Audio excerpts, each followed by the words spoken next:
Yeah, yeah.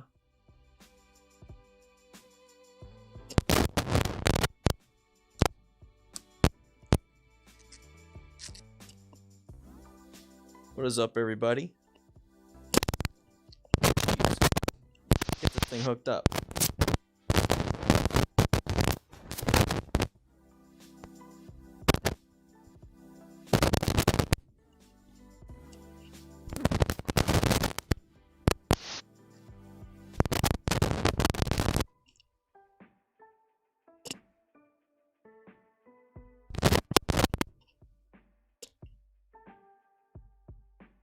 Magnet won't work.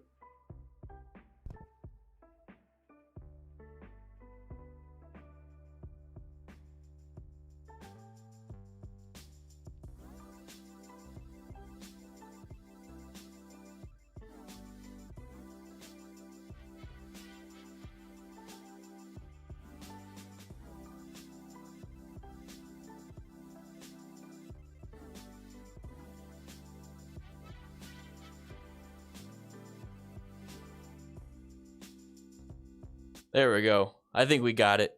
Speaking of food, Scarlett, we got some burritos in the crew lounge. Crew members, get yourself to the crew lounge before all the burritos.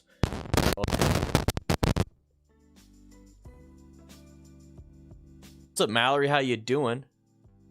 I think we got the mic set up. Matt is he's doing a good job now. We had a little discussion from last stream. Muzi waiting all the way from his kingdom of Swaziland in Africa. Holy crap, it's amazing. 82 Tony to PR, how you doing, man? CG Mita from Connecticut, yeah. Burritos sound so good. Hey, somebody save me two of them.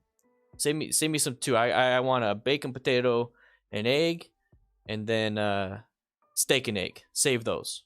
All right. How's it sounding now? How's it sounding now? Kilroy, how you doing? Norway. Woo-wee. Scooby, how you doing? We're going to get started soon. We're going to talk about 5 best beginner cruisers. We're going to talk about 5 common motorcycle road rage reasons and then how to prevent them. This isn't the end-all be-all. If you learn from me something that you never heard about, great. If you heard something from somebody else, even better. That means you got double the knowledge, double the stuff. And if there's some overlap that's not new between me and somebody else, well, guess what? It's probably because that is the thing. Something new is not always the best. Chris, great Thanksgiving, guys. Thank you. Richard Moss, if you love it, hey man, if you love it, I'm happy for that. That's all I care about. As long as you love what you did, it's all good. I'm not here to tell you. Mike is still busted. Is it cracking? Is it snap, crackling, popping?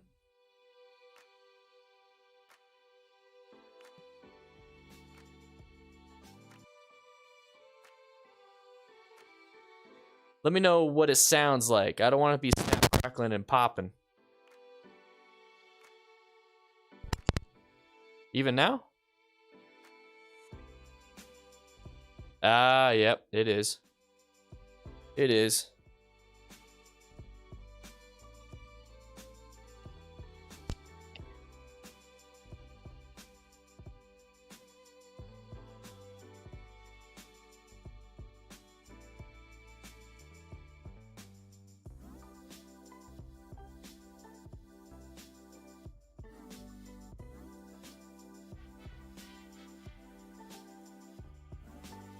What about now? Let's see how that sounds. Let me know. Let me know. Let's see if I made some choices and changes. We got 5 minutes left.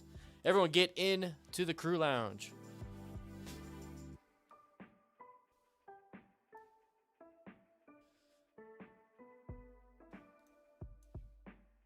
I think that sounded a little better. A little bit less snap, crackle, popping.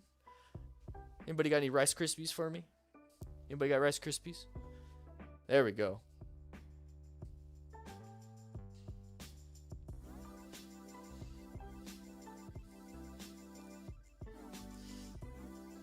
Yeah, Scooby, exactly. We do have the giveaway still going on.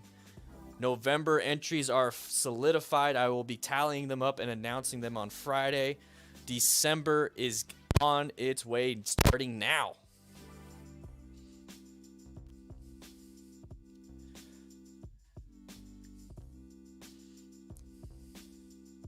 Oh, there's some crackles.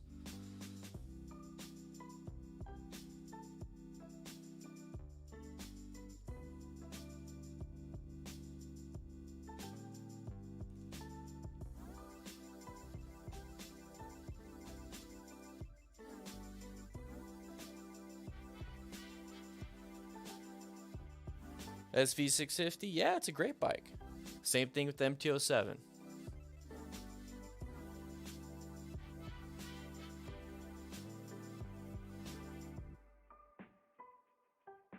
Well, that's just the way it's gonna be.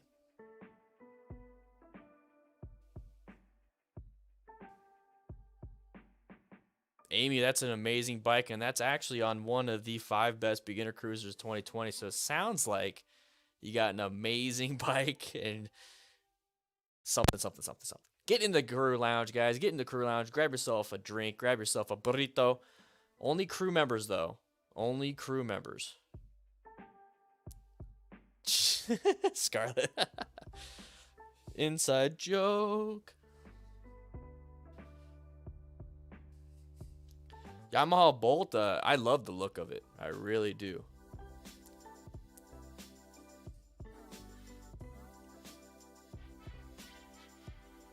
John AZ from Yuma. Damn, is it still 120 degrees?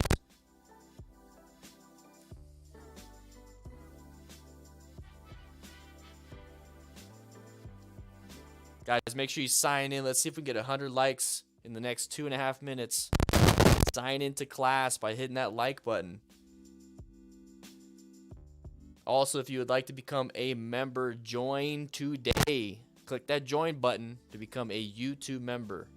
It helps out the channel, and you get access to the crew lounge, Discord perks, the mustache, the green name next to you, C82, Tony, Ken, McDonald, JB, Gary, Gillespie, Scooby, Moto.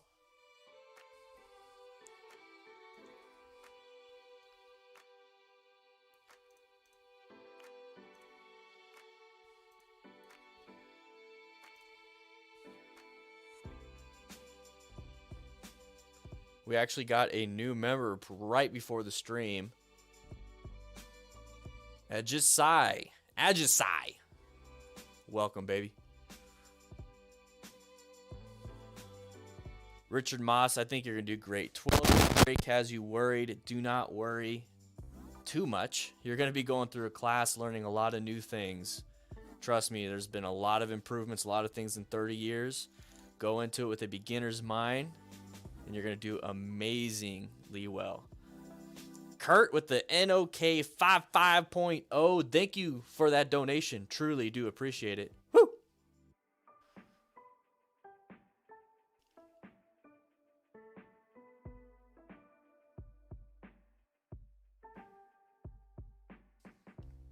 I need some caffeine.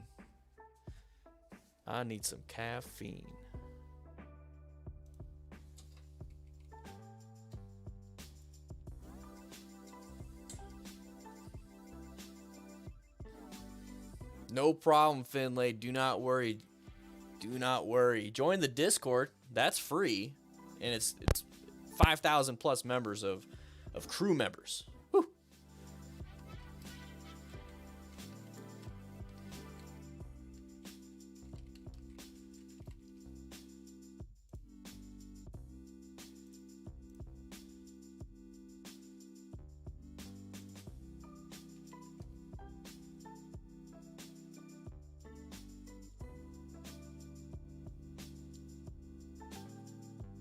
I need to try that stuff out. Black Rifle Coffee. I need to see how good it is. They do have a Firehouse coffee that sounds amazing. All right, crew members, get yourself into the crew lounge. Grab yourself a burrito. Save me some burritos. Come on, crew. You know what to do. Come on, grab yourself a burrito. Join the Discord. It's down there on the bottom right. 5,000. I think it's like 5,700 members in the Discord. It's pretty cool because we're the best damn online motorcycle community in the world. I know. Grab a burrito, play some video games. You can watch some of the training up on the TV if you want. Yes, that's me. That's me on my FTR. That's actually Rainin also there in Venezia. Those are the admins on the Discord. They're out there training with me too. We're actually got to get back out there. We really got to get it back out there. I know. So you guys ready to get to class? Remember, we're going to start when we get 100 likes. You need to sign into today's class by hitting that like button.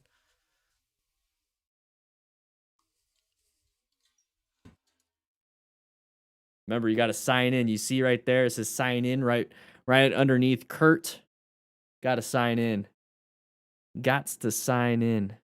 Some heroes? Scooby? Hey, yeah, maybe. Got to get one of the rookies to get it. Come on, rookies. Get it.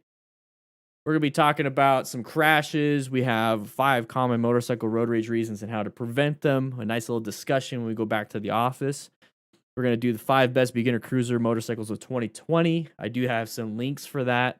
I have them up on my screen, which is right here. But I'm just going to kind of wait a little bit for you guys to come on in, roll on in. We're going to have a nice little discussion, nice little chitty chat. It's the best there is, Scooby. Yeah, exactly. Yeah. Lawrence, any Jersey people out here? I don't know.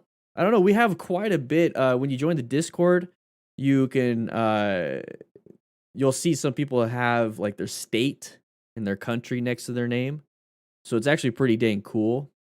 When you sign up on Discord, you gotta go through the authentication process because our Discord is actually partnered. In fact, let me go ahead and double check and see how many people we actually have before I start saying things. 6,000. We just hit it. 6,000.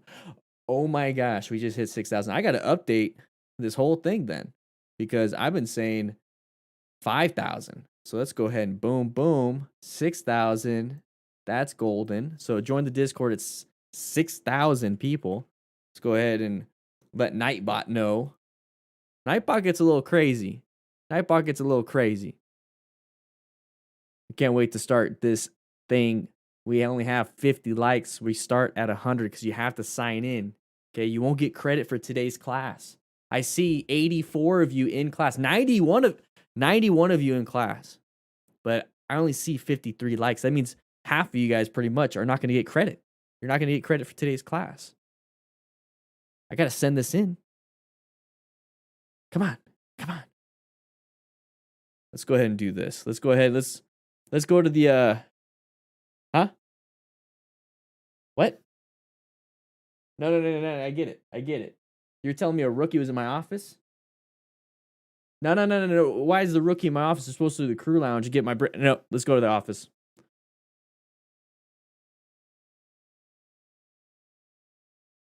Where you at?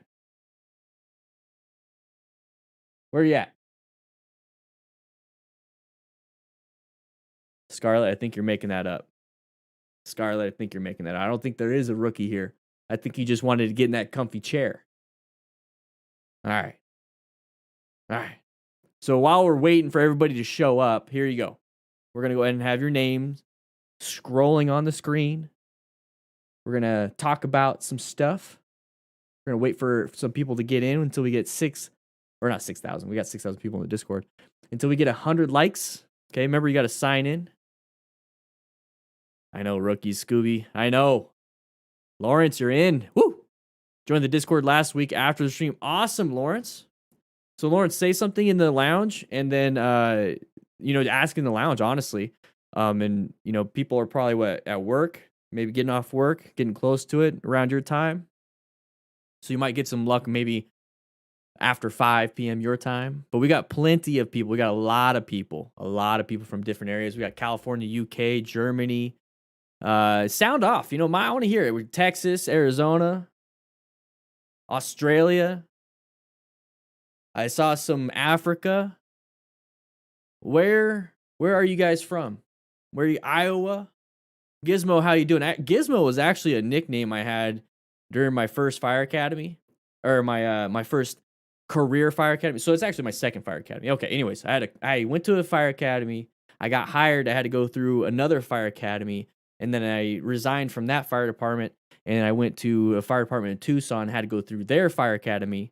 So it was pretty cool. There we go. Woo! Austria, Zurich, Switzerland, Arizona, JP. Yeah, great. Exactly. JP Moto AZ. Chief Rocket, Colorado. Whoa, you guys are going too fast. Whoa, it's too fast. England, WV, Ireland, San Antonio, the moon, sunny side of California, Finland, England here, Spain, Warner Robins, Georgia. Thank you, JP, for giving me a little break. Poland, LA, Portugal. Oh, yeah, so Gizmo. There you go. Thank you for giving me back to that. Because I was so tiny. Gizmo's from the Gremlins. You know, he's that little gremlin dude. He's the cute one. I was so tiny. And then whenever we got to play with water, I went a little crazy. So, that's kind of what happened. Greece, Norway, Timbuktu, San Antonian, Clinton, Belgium, London, Fresno. See, this is what I like. I like to be able to talk. And I like how you guys share where you're at, because here's the thing. Maybe Kurt from Norway can go meet up with, I don't know, from Greece. And there's two people from the moon, Ex Mortis and somebody else. I mean, you guys can meet up someday and go for a nice ride, right? So I think it's pretty cool. Oh, you're good with electronics. That's why you're called Gizmo. We're two totally different people, I guess. I'm a short, cute little fuzzy dude. Then I play around with water. They have motorcycles in Norway. I thought they were mopeds only. Hey, see, I love that emoji, guys. Do you see that emoji that the JP Capers wrote? It says A. That's a specific emote and emoji that crew members get. Remember, 78 likes. Let's see if we can get it to 100. Sign in. See, I love it. So somebody, I can't do it because I got my hands right here. I don't have my computer or my phone. Can somebody share a little bit of the emojis?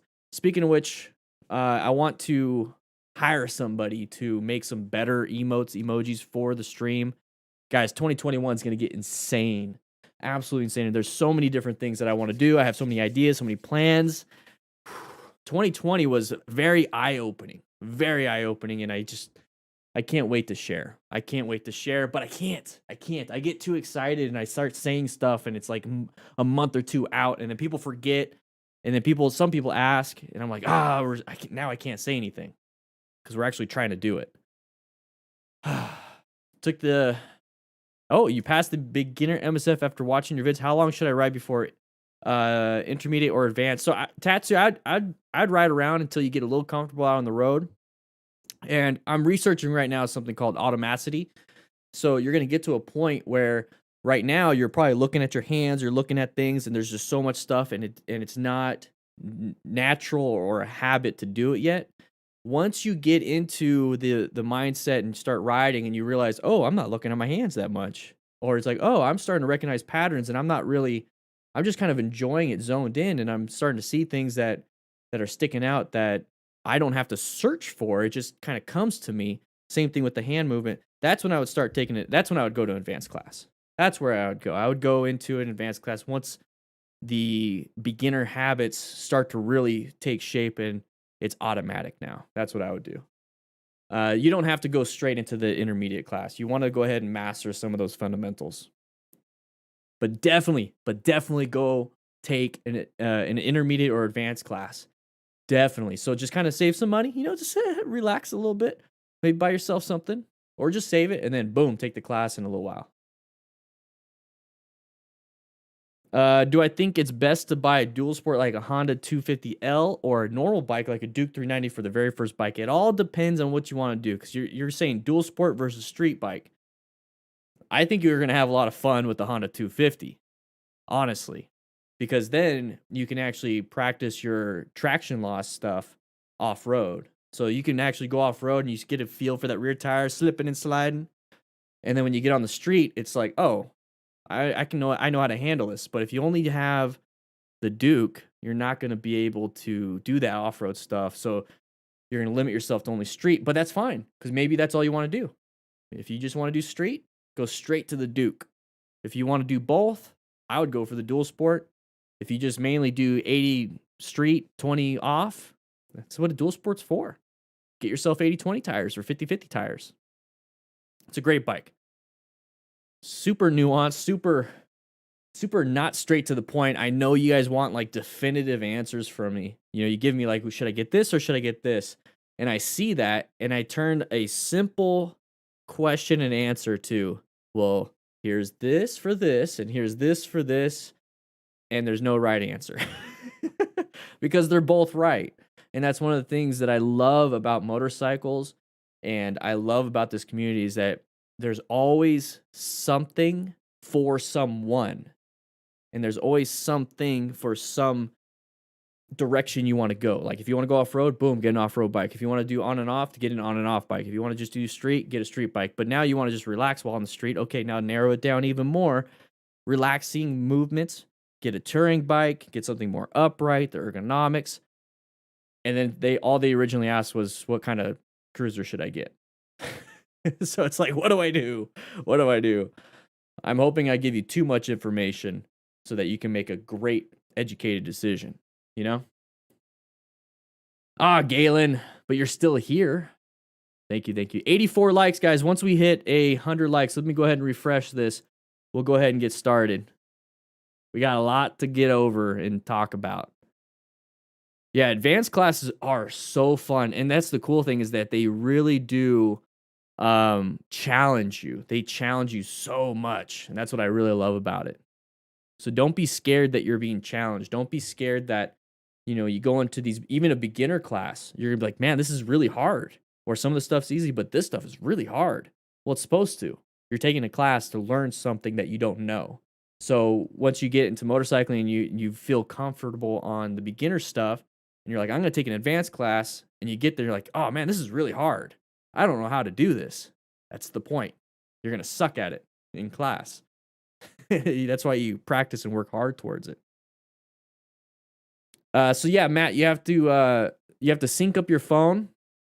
That's kind of like that's something with Discord. If you're partnered with Discord, you have to have a 2-factor authentication basically, and you have to basically get your stuff verified. That's how the partnership works. That has to be on when it comes to our partnership. How should I approach my first practice lessons? They're mostly going to be on the range. Oh, in the rain or like on the range? I'm assuming in the rain. Trial by fire, more like trial by rain. You're gonna learn a lot about traction loss. You're gonna learn a lot about that. And the thing is, your tires are pretty good. They're gonna be good. Just really focus on progressive braking, progressive throttle control. You're giving it just a little bit smoothly, and you're also giving it smoothly.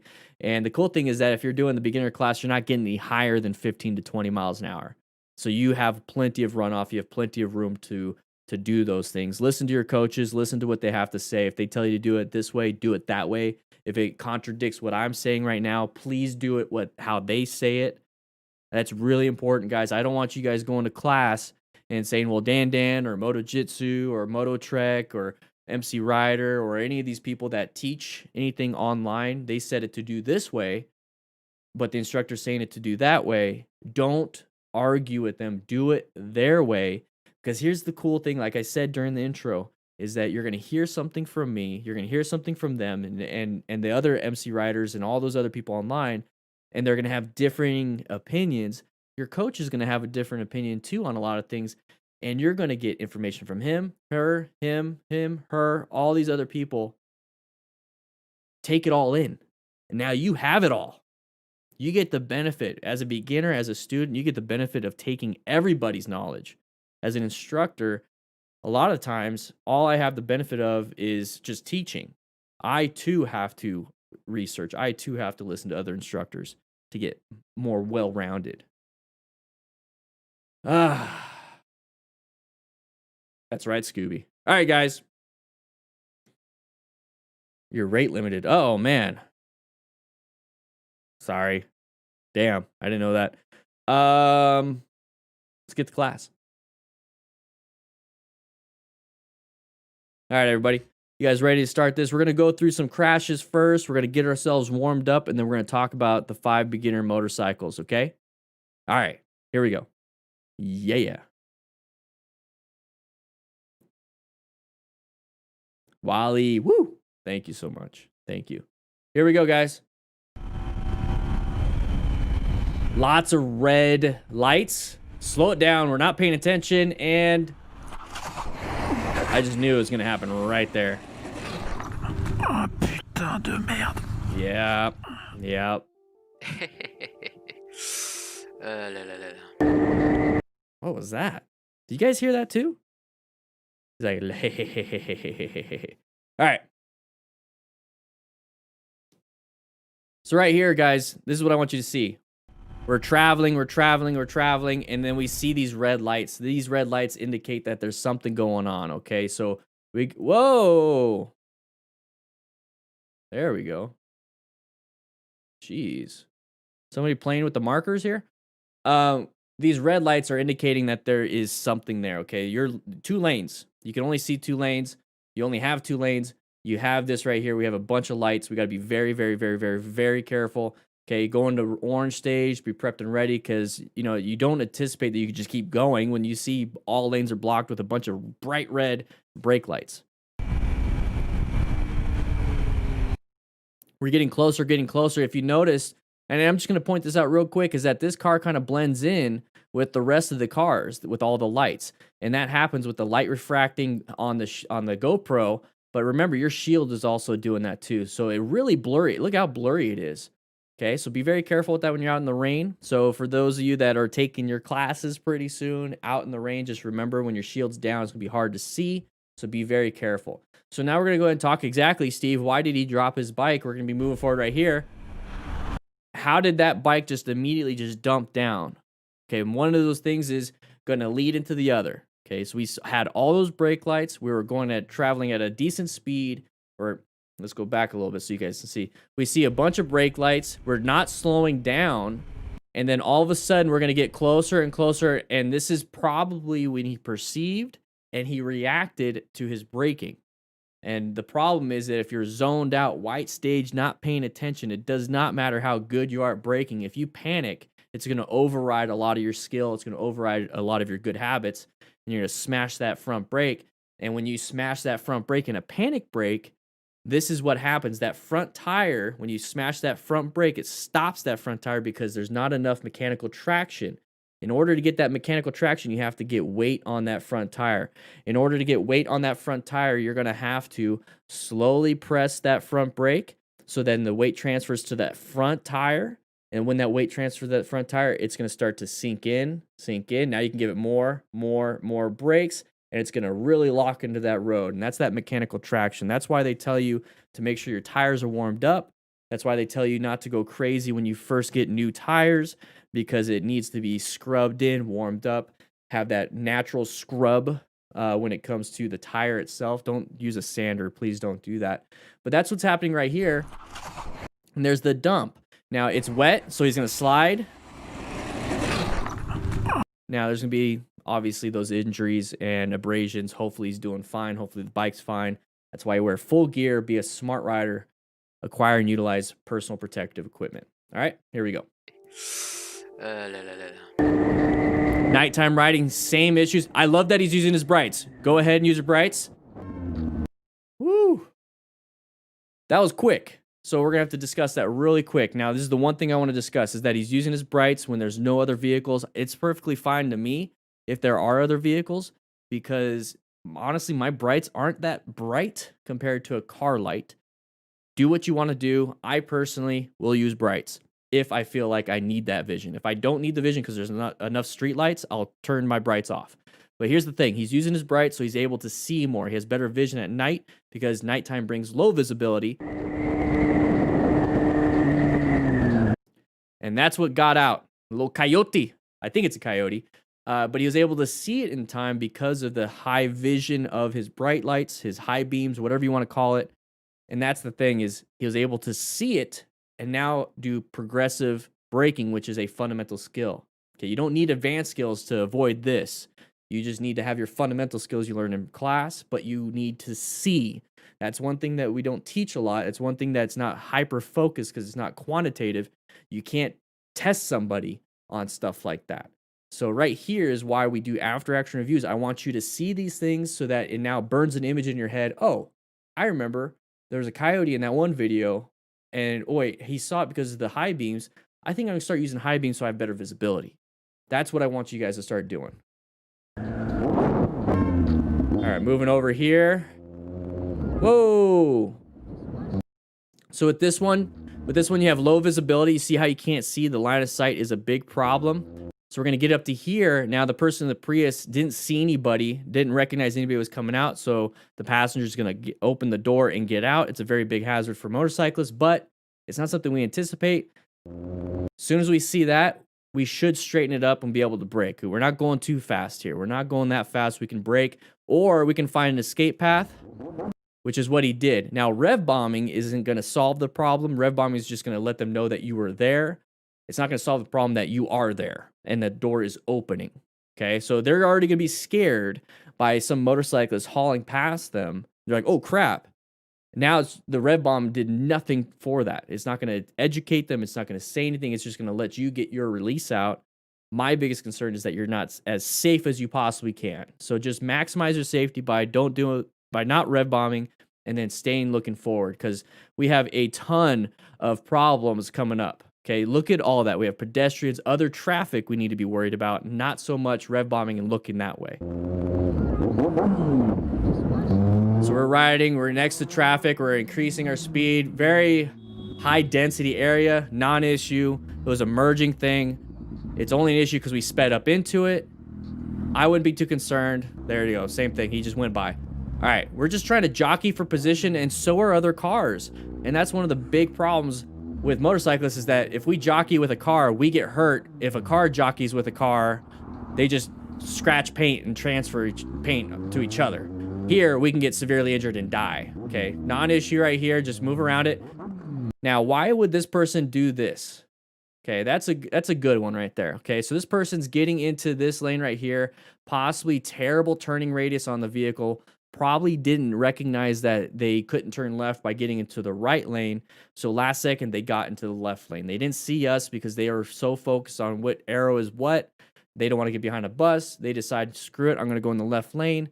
As the motorcyclist, when we see this, we should not be hauling ass towards it. We should wait until they make an actual decision, because he's technically, with his his right front tire, he's in the right lane. With his left front tire, he's in the left lane. That turning radius, that way the tires are turned, is way more to the left than it is to go straight into right behind the bus. Okay? So that right there, I understand we're picking it apart because in the after action review, we can pause this. But that is the type of stuff I want you to see. I want you to see that kind of stuff. If that tire does not look like it's going into this lane, because it would be more like that instead of like this. Shoot, I can't do it with my hand. But either way, that doesn't that look like it's going into the left lane versus the right lane? Those are things that you pick up when you're out riding. And when you have that automaticity of, I don't have to focus on my hands. I don't have to focus on my signals. I don't have to focus on my speed. I don't have to focus on my throttle. I don't have to focus on what gear I'm in. I don't have to focus on any part of my body maintaining that motorcycle. All I have to focus on is now the hazards in front of me. And then once you focus on the hazards in front of you and you know how to do the checks, and it's a habit to check the mirrors, check your blind spots, habit, automaticity, all these different things, then you could start pointing out little things like this. And this right here becomes the new thing that you're trying to learn. The little itty bitty details that will keep you safe. Trust me, I have like OCD or something. It's not diagnosed, but I know I have anxiety. So I pick out a lot of little itty bitty details, and I'm able to get naturally habit formed on what to see. And it sucks sometimes, but the thing is, it keeps me safe out on the road. It causes problems elsewhere. So right there, definitely doesn't look like that motorcycle or the car driver is going to stay in the right lane. It's going to move over to the left. Good swerve. Don't need to do the rev bomb. Don't do this. Okay. In fact, I'm going to skip this part. You know what? We're actually talking about road rage today, so I guess it's a good example. Let's go ahead and take a look at it. Come on, man. Did he clip him? I don't know if I can use the audio. Sorry.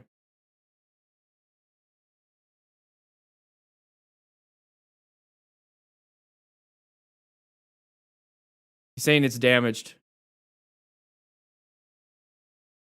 I guess he did tap him. I guess there was a collision.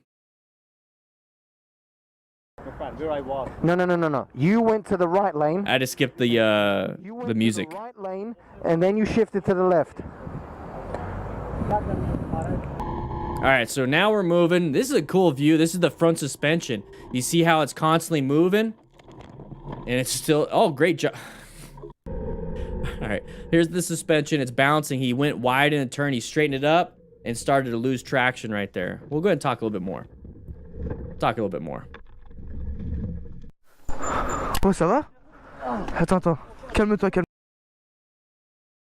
All right, let's do this one again. So right here, we're going to turn right. That's the front suspension. But Matt, can you stop pushing the buttons? Jeez. All right, so we're turning right here. This is the front suspension. You see that we would cross the line, and we have oncoming traffic, and we went off the road. Okay, that's one of the issues when it comes to cornering. Okay, a lot of motorcycle riders have trouble cornering, and it's usually too much speed. Okay, speed is usually the defining factor, the contributing factor to the crash. So that's why I always tell you guys to slow it down. Okay, so slow look, press, and roll is a very important thing right here. So, but just take a look at the suspension. You see how the suspension is doing so much work, and this is one of those reasons why body positioning is so important. So when you're in the middle of a turn, you're giving it more body position instead of more turning the bike down. You're giving it body position. That way the handlebars are as straight as possible so that it can actually actuate and do what it wants to do and how it should do it. It can handle it the sideways, but I like to give my machine the best possible. So too much speed right here is going to cause him to go a little bit wide. So at this point, we cross that line, and this is one of those scary things when it comes to road racing or road riding, is that if you go too wide, possible oncoming traffic. In this situation, you're pretty much screwed because you only have a few choices. And I like to have many choices. So if you get into this point, you're going to have to straighten it up as best you can, apply the brakes, hopefully run off the road smoothly, because you don't want to stay in the oncoming lane and get hit. The other choice is to commit, possible low side, but you might be able to pull it off. So those are terrible choices. Those are really terrible choices, because this is what's starting to happen. Now we're going too fast, and we start to apply that rear brake and slam the front, and we start to fishtail, and our back tire is starting to slide out from behind us. It's starting to slide out this way, and you see how our front tire is pointed that way. You're pretty much doing like a flat track maneuver. So before we even get to the turn, we can prevent those two options from being a reality. So before the turn, we have the option of slow look, press, and roll, and never having to run off wide, and never having to slam the brakes, and hopefully maintain our turn, and then maybe low side. So the best thing we could do is slow look, press, and roll. Okay, the easiest thing we could do is slow look, press, and roll. The best thing we could do is slow look, press, and roll in conjunction with trail braking, which is going to apply more traction. It's going to give us a lower center of gravity. It's going to put a lot of that weight on that front tire, so it can be used for turning and acceleration, and then also braking. Need to know the first fundamental skill of slow look, press, and roll before you jump into trail braking, but figure out and how to do both. Take an advanced class once you're ready.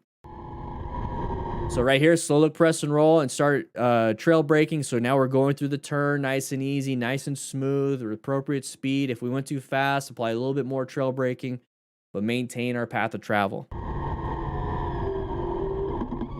Woo.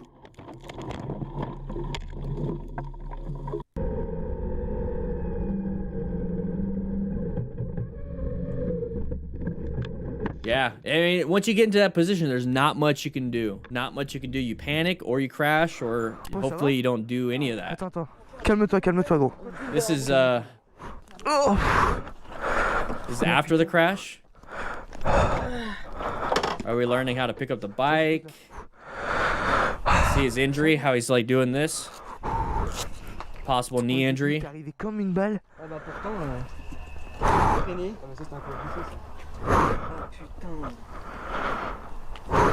right.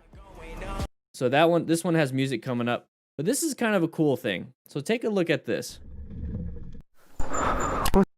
So right here. Okay, we roll up on scene. We start doing mechanism of injury, scene survey. We're trying to figure out, how did this happen?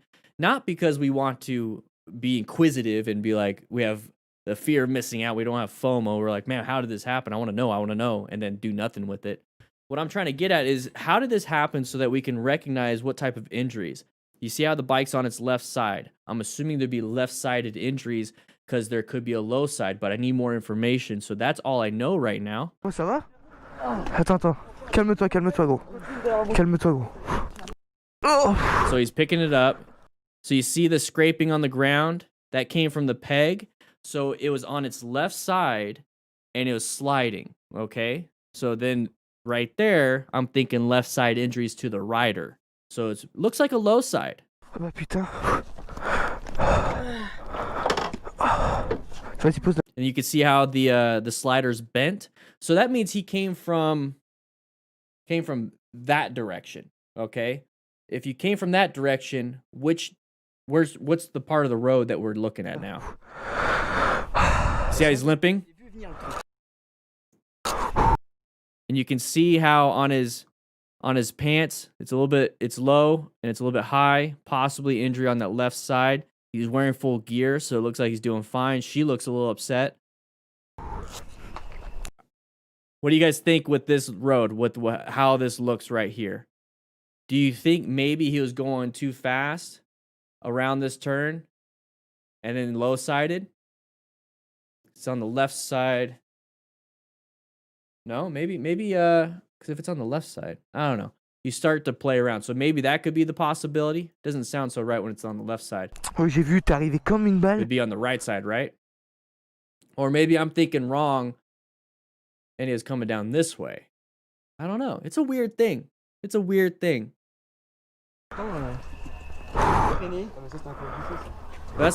the process you start to go down, because look at this is where the scratch is. So I'm trying to figure out how he got to this. You know what I mean? But then when you can't figure it out, you just you just go by what the patient is presenting. I don't know.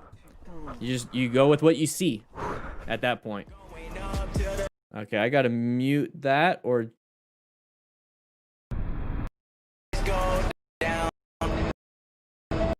yeah, we gotta skip that one. You know what? We'll just mute it. Sorry, guys. So we're gonna be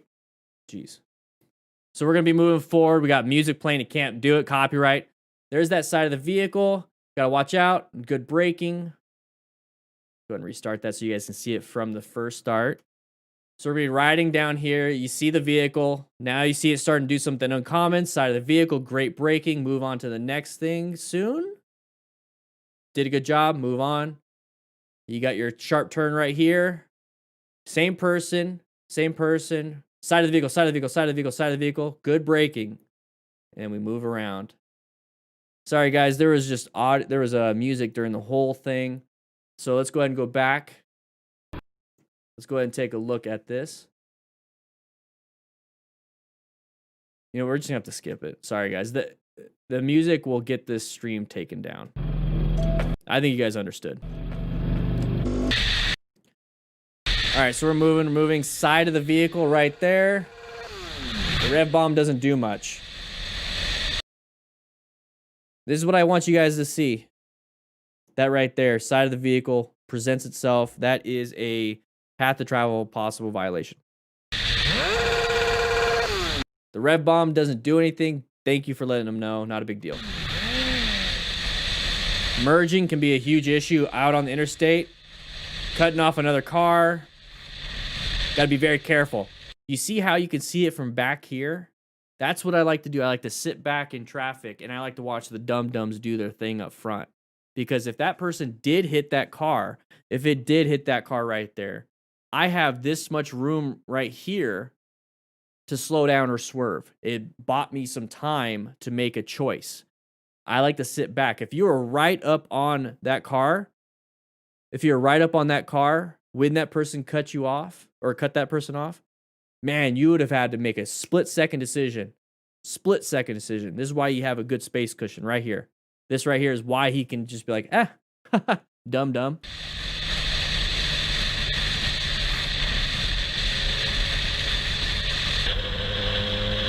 All right, watch out, merge.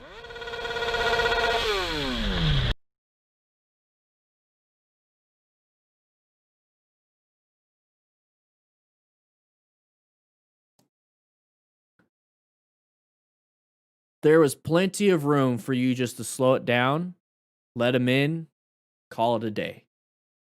Holy crap. Okay, we're riding. We're going 24 miles an hour. We have this truck in front of this little Mini Cooper, and this lane is going slow. You have this big vehicle right here. This lane is going slow. Our lane has a big open spot, and it's moving faster than this lane. If you see anything like that, because if you were that Mini Cooper, you'd want to switch that lane. So what do you have here? If this person decides to come in, you can decelerate or check your mirror and go to the next lane. Non-issue, should never been an issue. Waiting for somebody to do that so we can rev bomb them. Now we're getting into road rage. Why are we so angry on a motorcycle? Why are we so angry? Because we feel like our life is threatened, so we act like this. Well, let's prevent our life from being threatened by situational awareness, and then guess what? We'll have a great ride.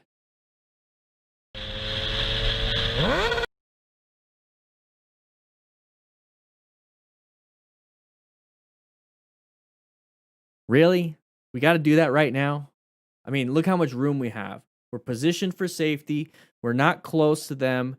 We are in a staggered formation, basically. So even if that person goes all the way into our lane, we're not going to get hit. It's just going to remove our space cushion and remove some of our line of sight. That's why you reposition for safety. That's why you plan your ride. Position for safety. Locate the hazard. Adapt to the hazard by moving. Navigate a threat if you had to.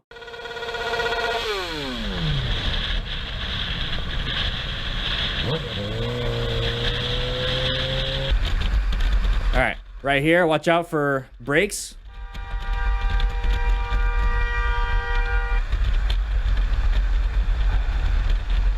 Before I scroll back, what was the clue? Class, what was the clue that made you think, once you saw, let's see if I can get it. Okay. As soon as you saw a vehicle like this pull up next to you, what was the clue that was going to let you know that this person is going to merge into you? What is the clue? Class, I beg you, class, let me know. What is the clue that you should have seen 3 seconds before this car showed up, that if there was anybody in this lane, you need to get out of the way?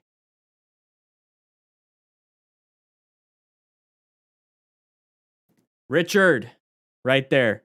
Richard Moss, lane ends. JP Campers, lane ending. On-ramps, lane ending. Take a look at this, guys. We're riding. We're having a great time.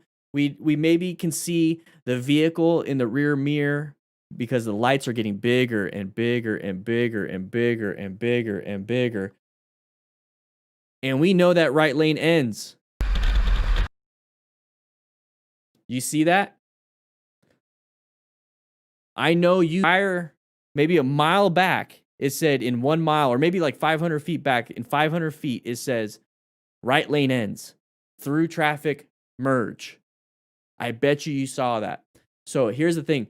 This is a surprise. This vehicle coming into our lane is a surprise. Now, what do you do with that surprise? And how big of a surprise is it going to be? That all depends on how situationally aware you are.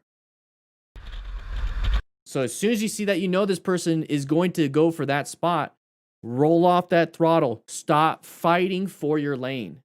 You're not going to win. This is a big boy. Woo, baby, this is a big boy. Look at this baby. Still going to lose against that Kia Soul. Still going to lose. So once you see that in your mirror, once you understand because you oriented yourself to the situation that right lane's ending, once you see that there's a car right there now, and once you see you have an open spot in front of you, you start to think, what's safest for this car? What's safest for me? If I just roll off the throttle, let them in, call it a day. There's no reason to fight for the lane and do that, because now that person has to get into your lane no matter what, because their lane is literally ending. So they're going to have to slam the brakes.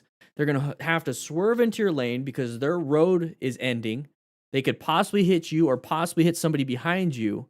And are you the type of person that is going to be okay that you put this person, whether they made a mistake or on purpose, in danger of hurting somebody else because you are so impatient, you are so, I have to have my lane. Is it worth it?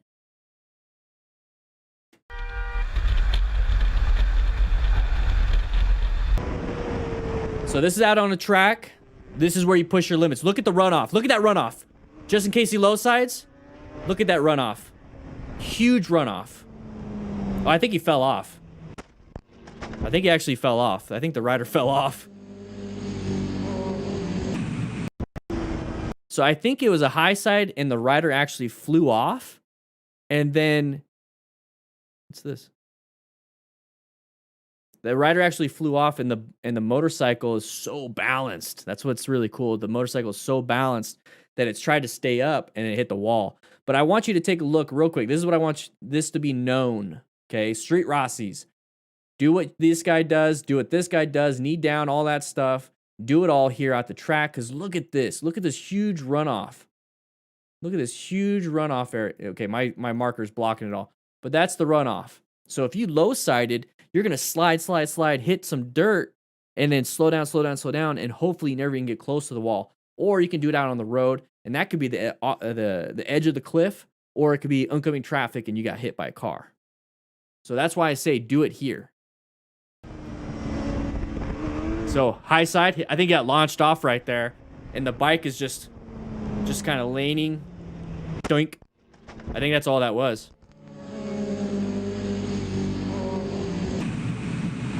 Guys, become members today by clicking that join button. I don't think she cares. Блин, у вас мозги есть, нет? Чуть вас не убил и себя. Дура старая. Okay. I agree. Oh. What? Oh, doggy. Ooh, that dog's not looking happy.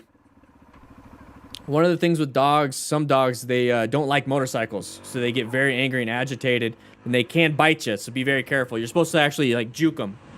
Like, speed up, slow down, speed up, slow down. So possible merging issue or lane splitting, basically. Ooh, good observation from the motorcyclist. He saw it before the car. Amazing. All right, so now we're going to get into this. So canyon carving, having a great time, going all over the place. Holy crap. Watch out, there's traffic. Oh non. Oh putain. Putain, désolé monsieur. Oh man, what a day, what a day. Woo! Putain. What a day. Putain. Group ride, he was in the front. T'as pas senti? Hein? Ça va quand même là sur le côté, il y a de la mouille. Il y a de l'eau, j'ai perdu l'arrière, je me suis retrouvé en travers. Ah ouais? All right, we don't need to see all the conversation after. All right, so right here, I want this to be known that we're hauling booty.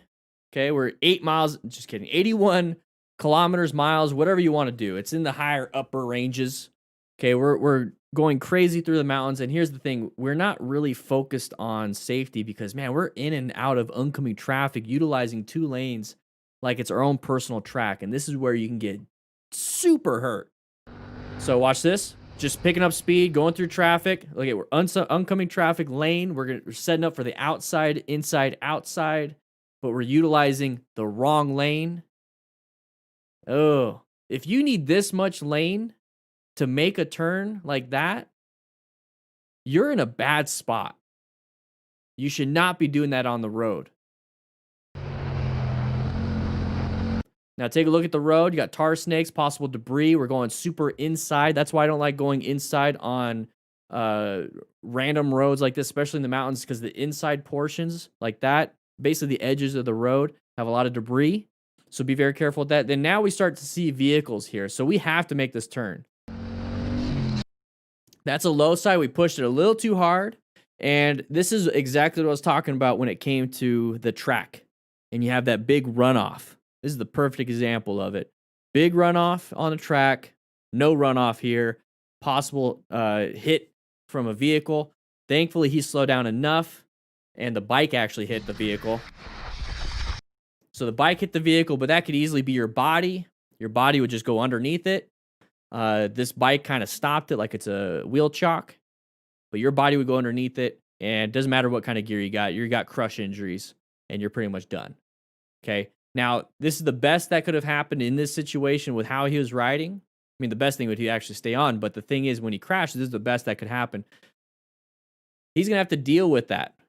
He's going to have to deal with this right here. He's going to have to deal with insurance. He's going to have to deal with getting a new bike. He's going to have to deal with getting new gear. He's going to have to deal with the embarrassment of it. He's got to deal with how angry this person could be. They could be suing you for civil liabilities.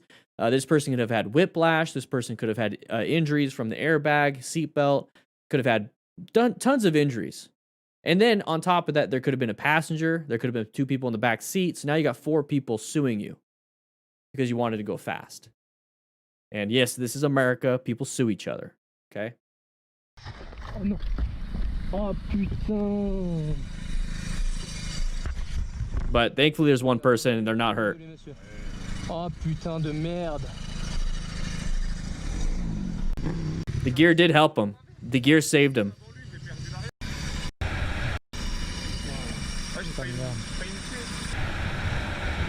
Manny Lozano, you heard that from Fortnite, huh? Dude, I loved Fortnite's video. I really did. I really did like Fortnite's video. So what he's talking about, most falls, most low sides and stuff, is typically, or most crashes typically happen when you're turning right, which is kind of weird. Fortnite mentioned that. It's a really good video. I really love his production value. So anyways, right here, let's go ahead and get going. Name one thing already what you see. Side of the vehicle, side of the vehicle, side of the vehicle, side of the vehicle, and pedestrian. Woo, baby. Hey, say stupid. Hey, say stupid. Oh. Stupid. Okay. Okay. Let's go back to that one.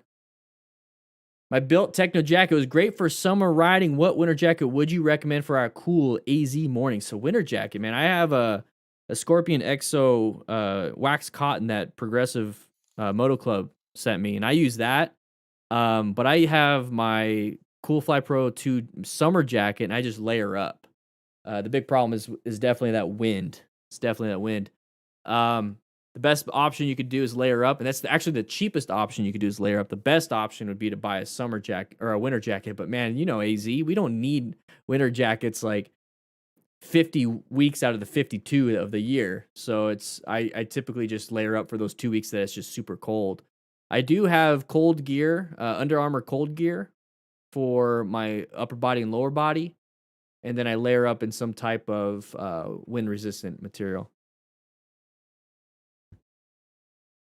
All right, here we go. So the first thing I want to point out here is the sun. Okay, we got sun in our eyes. Okay, sun in our eyes. Now, that's not going to be a huge factor with that side of the vehicle when they came out because they're supposed to be looking right, which is the sun is on the back of their heads versus looking left where the sun's in their eyes. But here's the thing. Maybe they look left. Blind my eyes. Maybe the pupil's constricted a little bit, and they look right, and they can't focus very well. So be aware of that. Also, here's the thing. Be aware of it for you mainly because it's your safety, your responsibility. So watch out for that. See it ahead of time. We're moving forward. Right here is that side of the vehicle, okay? So we saw it a little bit earlier. So we saw it right here, them waiting, okay? So we know that people are going to be going in there because that's an intersection, and there's that side of the vehicle. So this is definitely an intersection right here, okay? We got one right here. You got one right here. Neighborhoods are intersections. Remember, you got the sun in our eyes shining at us. So it's going to be right there. We got to focus. What can we do? We already positioned ourselves for safety. We're in lane position 3.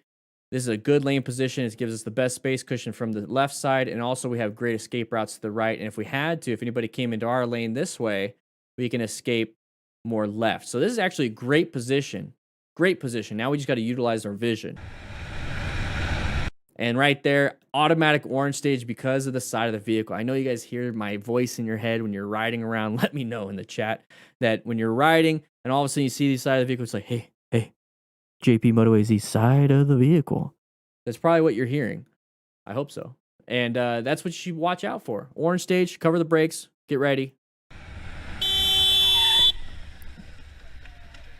So what saved him there? Was it the horn or was it the squealing of tires? So we honked the horn first, hoping that that person would stop and slow down because we're trying to tell them, hey, you're not supposed to be there. I have right of way. But cars don't care. Thankfully, this one did, but it didn't care enough to where this person had to apply the brakes. So actually just apply a progressive brake pressure, slow down, and when they're still not doing what they're supposed to be doing, and they're going to keep going, you're still safe. Honk at them then. Honk when you're safe. Don't do it before. That's what right now is when we're starting to slow down. This is our total stopping distance. And all we did was now slow down here. Thankfully, they stopped. But if we applied the brakes even sooner than this, we would probably stop right here. And that's what we need to be doing. We should not be getting to this point because we didn't start applying the brakes until late. They say stupid. They say stupid. They say stupid.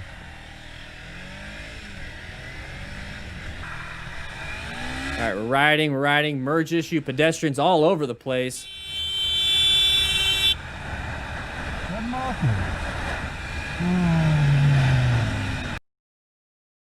When you have a one-way road like this with lanes or no lanes, you don't have to deal with cross traffic. So the side of the vehicles are very rare, very uncommon. So when I'm in a lane position like this, or when I'm in an area like this, my main focus is what could come out at me.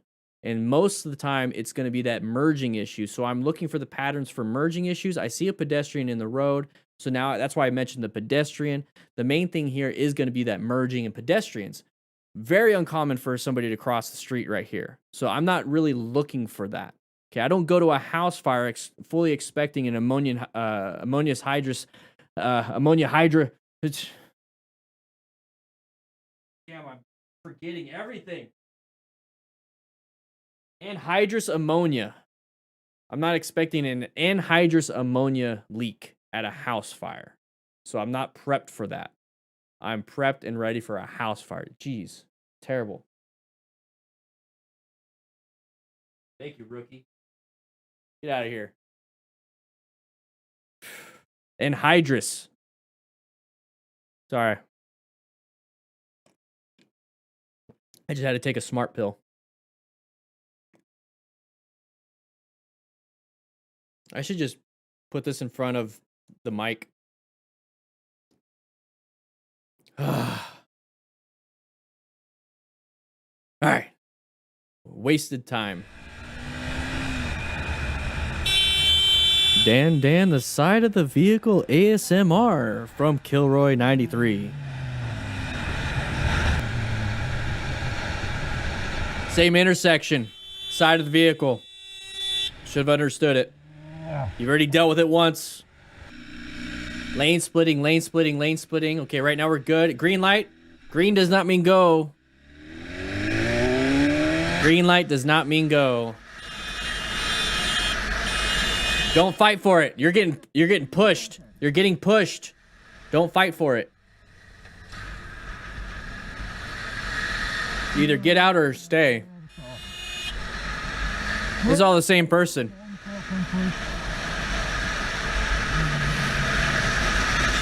Same rider. Same rider. Same rider. Impatience and rushing is going to be a huge cause of close calls. Okay, so you got to be very careful with that. Remove that from your skill set. Side of the vehicle, side of the vehicle, side of the vehicle, side of the vehicle.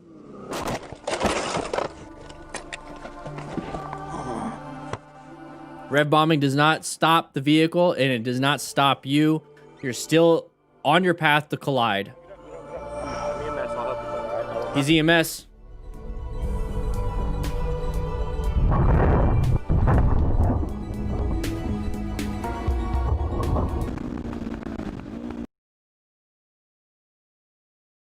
Yeah.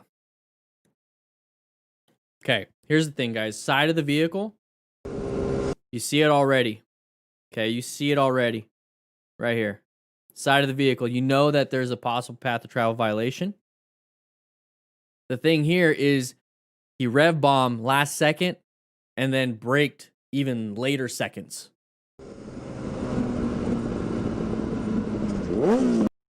There's the rev bomb. So that's the moment he perceived a threat. His reaction was a rev bomb, which is pulling in the clutch and giving it throttle. So that's the two things you don't want to do.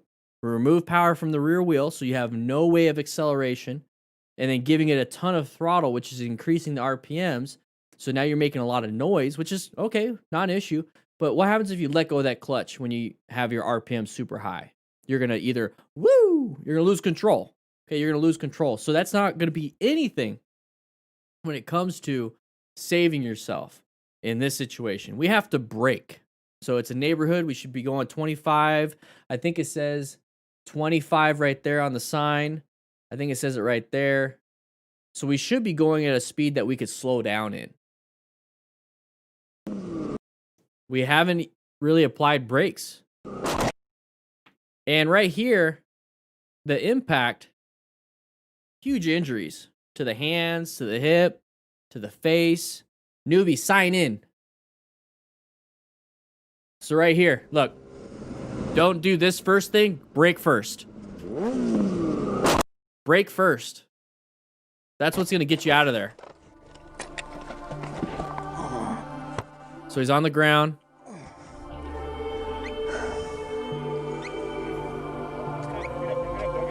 So this guy, I'm EMS, I'll help you. That's a firefighter right there, man. Probably just got off shift.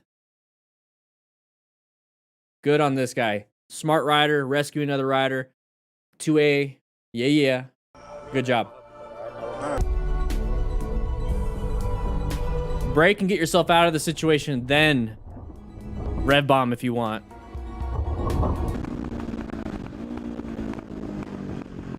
It was at this moment Jackson knew. Fucked up. He's braking in a straight corner. A straight corner. What did I say that for?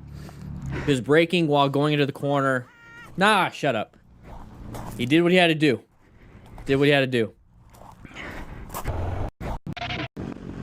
So he's going too fast, and what he did was straighten up his bike and apply the brakes when he couldn't make it. That's the difference between dumping it right when the gravel starts or going into the freaking radio tower. It was at this moment Jackson knew. Fucked up. So that's right there, dumping the bike here versus going super fast into this right here.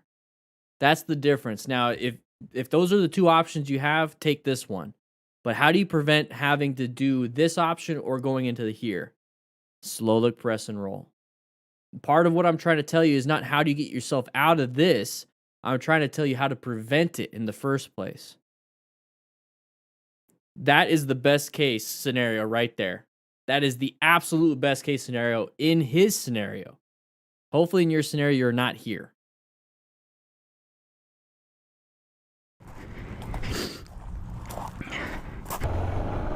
All right, going through traffic, side of the vehicle. Wait, just wait. Guckt nicht mal. Did fine. War jetzt nicht mal knapp. Ich konnte noch in Ruhe. Don't know what he's saying, but the thing is, he's not getting aggressive. Good swerve. So to go back to this real quick. Ich meine, war jetzt nicht mal. Do it. Go ahead. Let it out. Let it out in your helmet. Let it out on your vlog. You know, if you're moto vlogging, go ahead and let it out. But don't get up next to him. Boom, punching mirrors. Don't be doing that stuff. You know, he let them in. He slowed down, made himself safe. Oh, this stupid dumb. That's perfectly fine. Go ahead and do that. Mal knapp. Ich konnte noch in Ruhe bremsen, aber. I'm assuming. So right here, we're going to be moving. Right away, you see that car wanted to creep out. And you know what? Screw it. I don't want to turn left. I'm going to go straight. As soon as you see that, remember, look at big pattern. Bunch of vehicles lined up. They should be staying there. You never know. Be careful. So position yourself for safety, just in case. Lane position 1, 2, 3. Bunch of vehicles right here lined up. Just in case, if I was in lane position 1.5, just in case, I'm going to move over here. Just in case. That's all I'm saying. That's all I'm saying. Just do it just in case. So we're over here. So when this person comes out, we could swerve easy to that lane and swerve back. And that's the one thing I want to point out is he swerved out and he swerved back in. Watch. I'm just going to let it play. Oh, baby. Good swerve. Now get back. Woo! Because look how close he is to that, the red vehicle. Look how close he is to that red vehicle. Right there. So that vehicle is actually slowing down. So when he swerved back into his lane, he put himself back into safety. Amazing job. Alter, holy shit. Yeah, you start like, oh, you got a little brown in your pantalones. Okay. Alter. Good braking in a corner. This guy has very high fundamental skill. And on top of it, he has pretty dang good situational awareness. Now, when you couple like really good skill and really good situational awareness, you can have close calls. You still can because just how humans are. But you prevent the crash.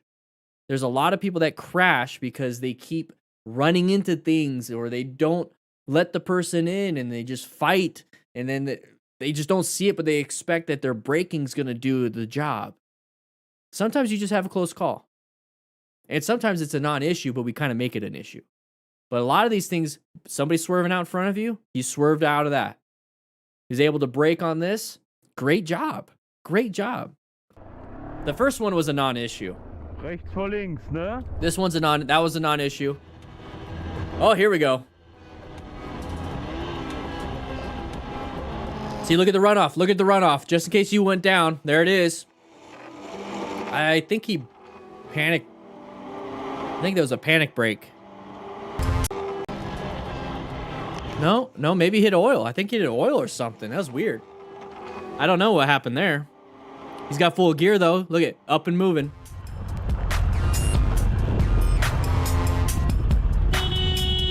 Yeah. Watch out, that bike's faster than your Sportster. We're riding.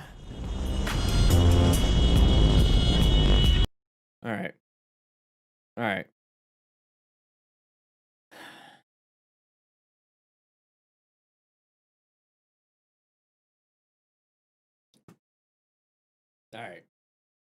Class, we're gonna switch subjects. Let's go ahead and go to that. Let's do that. We got this 99 lives. I saw that there was a lot of road rage. Okay. I saw that there's a lot of road rage. I want to talk about that real quick. DDFM on DWTS. What is that? Acronyms, guys. I do a lot of acronyms. I make them up though. All right. Everyone come to my office. Where's my chair?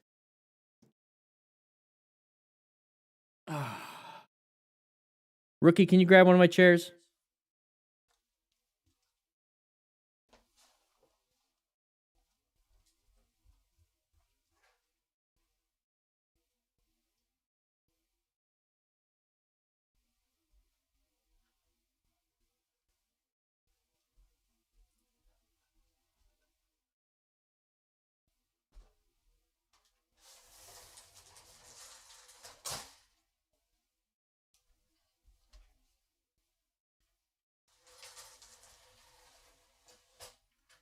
Yeah, Rookie, can you hurry up? I gotta get back to class.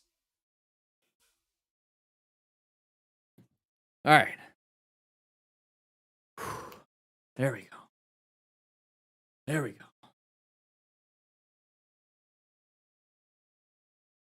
Whew. All right, so I want to talk to you guys real quick about road rage. Okay. We've been watching a lot. Let's sit over here. So, crew, we've been watching a lot of motorcycle crashes, close calls, after action reviews of all these different things. And I'm starting to see that there is 5 common motorcycle road rage reasons. And we've kind of figured out how to prevent some of them. So let's go ahead and talk about that. All right. I had to run all the way to the crew lounge because all the rookies are having fun and not listening. Okay. Let's go ahead and do this. All right, everybody. So, number one, the number one common reason, okay, we're kind of doing it backwards. You usually do 5, 4, 3, 2, 1. But the number one common reason that I see is people fighting over a lane. And I'm talking specifically for the motorcycle rider road rage. Okay, so there's car riders or car driver road rage. You know, car drivers fight for lanes. They also try to merge and stuff without looking. But the thing is, fighting over a lane. Now, I'm trying to figure out why motorcycle riders fight over a lane. Okay, we're on the bottom of the totem pole when it comes to motorized vehicles out on the road. Okay, bicycles aren't motorized. Pedestrians aren't motorized unless they're bionic. But the thing is, we are out on the road and a car starts to go into our lane. Their path of travel is either perpendicular right in front of us, side of the vehicle, or they're merging into us. We get so upset and we fight over our lane. I'm trying to figure out why we do it, and we were watching tons of after-action reviews of these different reasons, and fighting over the lane is definitely one of the biggest ones, and it's because we feel entitled. We definitely feel entitled to our lane because we're traveling, we're having a good time, and all of a sudden somebody wants to prevent us from having good line of sight, good vision, have a space cushion. Now we have to find new escape routes. We have to do extra work when I should be in yellow stage having a great time. And that's one of the big problems I think motorcyclists have is that they feel entitled to their space cushion, entitled to their line of sight and their escape paths. So if you're ever sitting at a stoplight and somebody comes up behind you and you feel it's too close, you turn back and you go, "Hey man, what the heck?" That's because they're invading your space. So when I see somebody fighting over the line, it's because, or over a lane, is because they want to fight because their space has been taken. Their safety, their bubble, everything has been taken from them from somebody else that is more dangerous than we are. So how do we prevent that? Recognizing that it is dangerous, recognizing that when somebody comes into our lane, it does take our space cushion. It does prevent a lot of our vision, which makes us a little more anxious. And then now we have to find new escape routes that we can't see. Maybe they take away our escape path. So what do? It comes down to those three things. We need better vision, we need a better space cushion, and we need an escape path. Positioning yourself for safety, planning your ride. It's very important. So if somebody comes into our lane, however they do it, path of travel, perpendicular, or they merge with us, or they come up right behind us, or they slow down and take away part of the lane that we were riding in. Doesn't matter. Position yourself for safety. Move from lane position 1, 2, or 3, 3 to 2, 3 to 1. Maybe move a completely different lane. That way you have better line of sight so you can see far ahead, so you can tell what's happening, so you're not so anxious. Locate the hazard. Well, obviously located when you adapted when you moved around. If you had to, if that person came in, you adapted around it. Hopefully you never have to navigate when it actually comes at you. But that's line of sight. Space cushion. They come in, they slow down, and you're right on them. Roll off your throttle, increase that space cushion. That's going to allow you to see around them a little bit easier. You know, we're this close. When we get further away, you can see around. Also, it allows you to have space cushion, or not space cushion, it allows you to have escape routes. So if you're this close, where's your escape? If you're this close, you know, right here, you can see how you can see around it. You can go around me. You can go around my finger. Increase your space cushion. Stop fighting over the lane. They're going to win, and they probably don't care that you're in it. Okay? Number 2, being intimidated by a larger vehicle. So when you're riding, you have big semis, big trucks, and they're kind of close to you, and they take up the full lane that they're in, and they have a very small margin of error. Their big tires are basically touching the lines, and you're right next to them. It's very intimidating. It's very scary. You're like, oh man, you're getting close. Oh, you went over the lane. Hey man, flip them off. You know, honk the horn, rev bomb.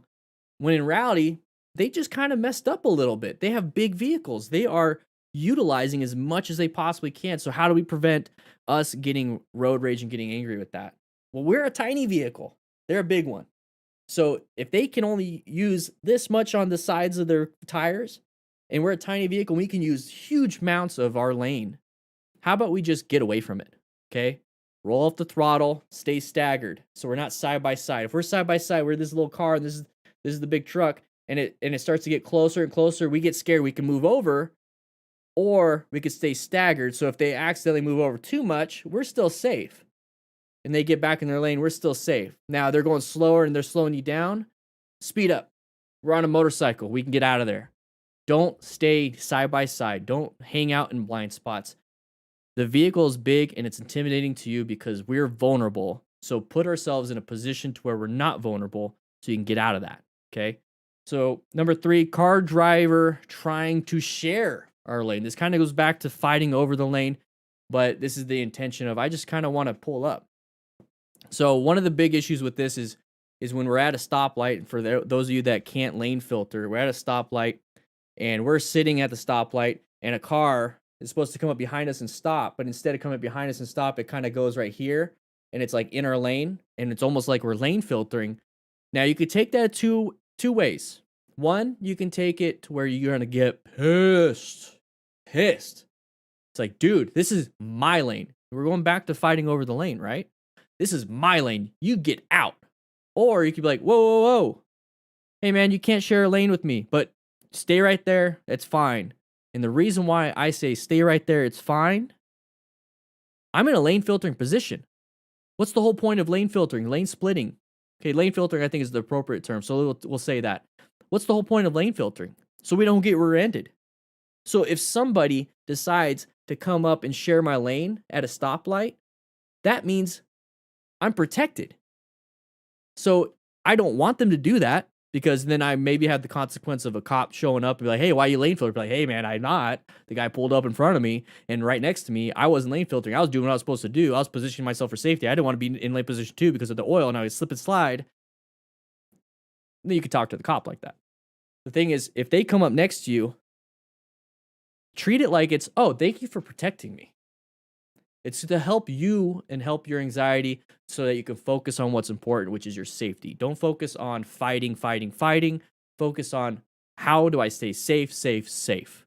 That's the biggest thing. That's going to change your mindset from road rage to, hey, that's taking my safety away. How do I make sure I have more safety because I have no control over what they're doing? I have control over what I'm doing, okay? That's what I would work on with that.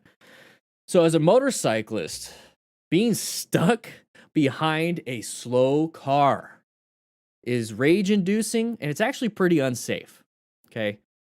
So that's number 4, stuck behind a slow car.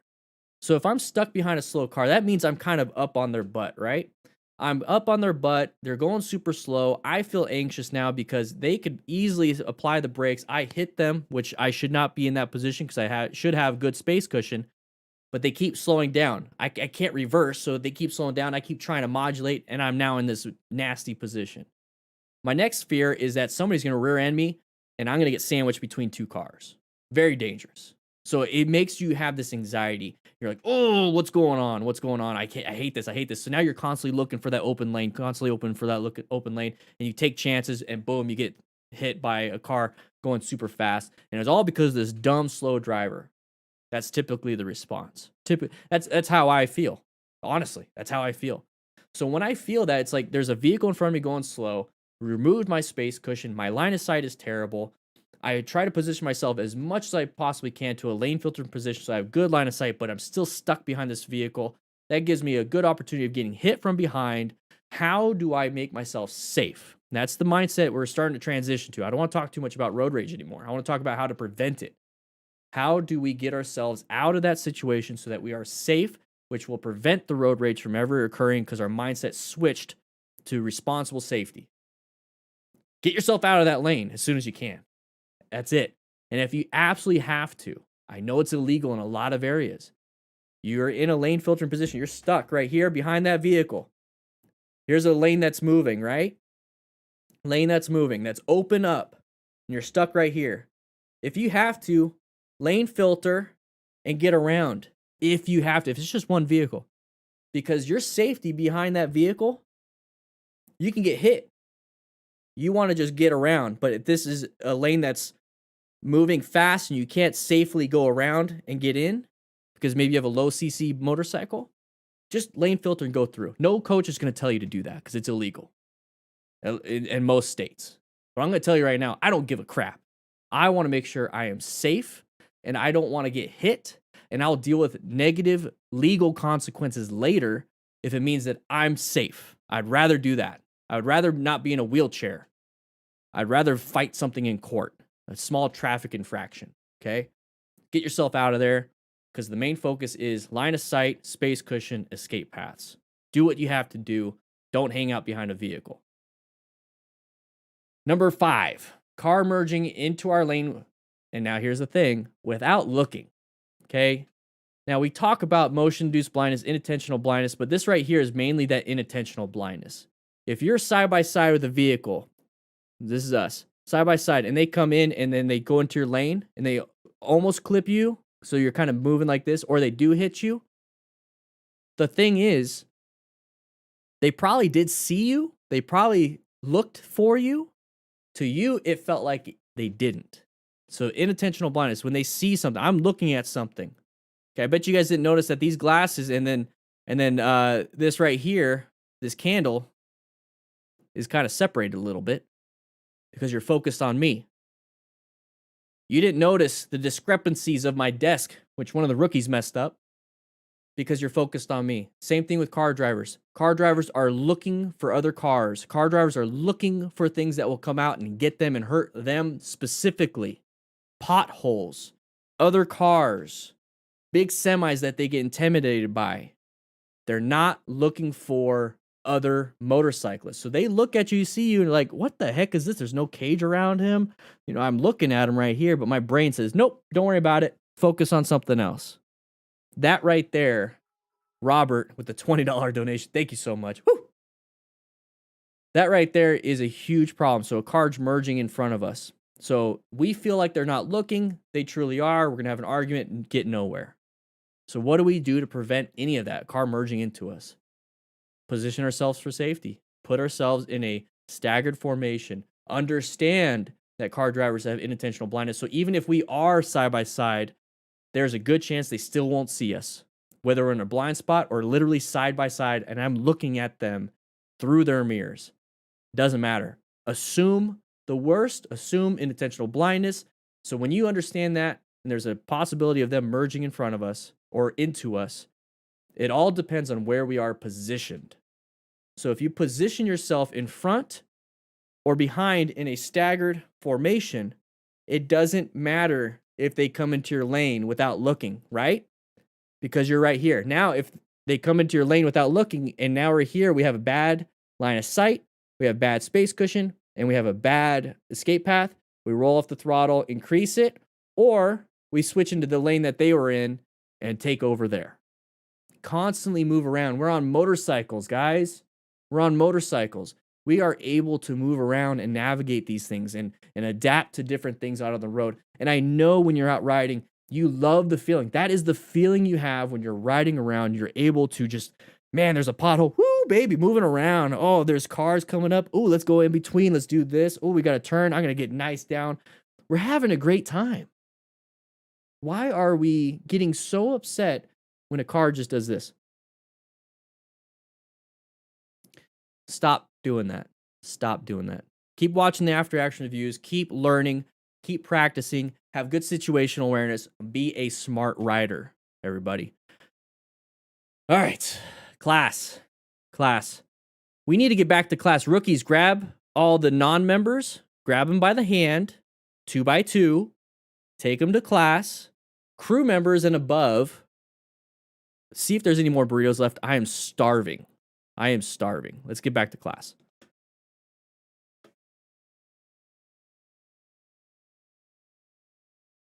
Woo, baby. Let's go ahead and put this chair away.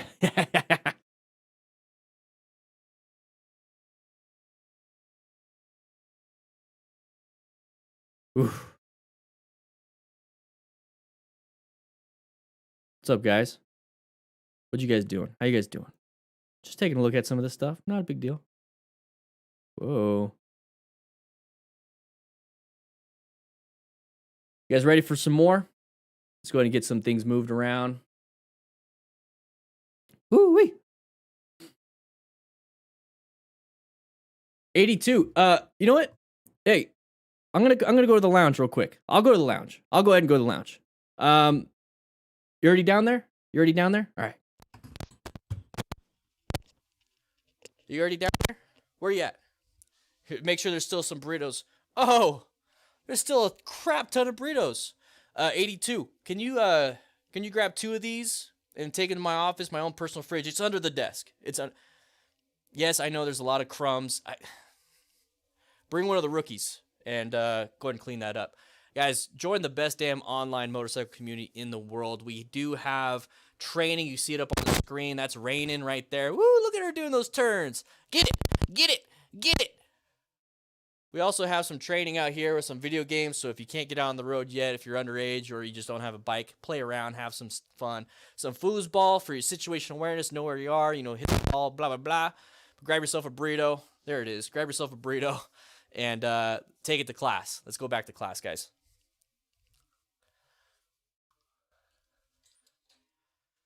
Whew.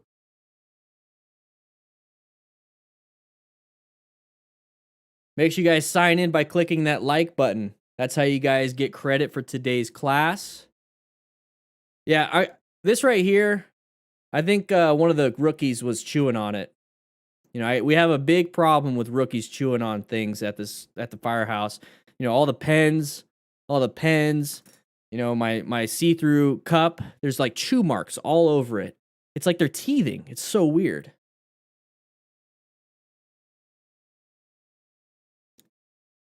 All there's left is bean and cheese.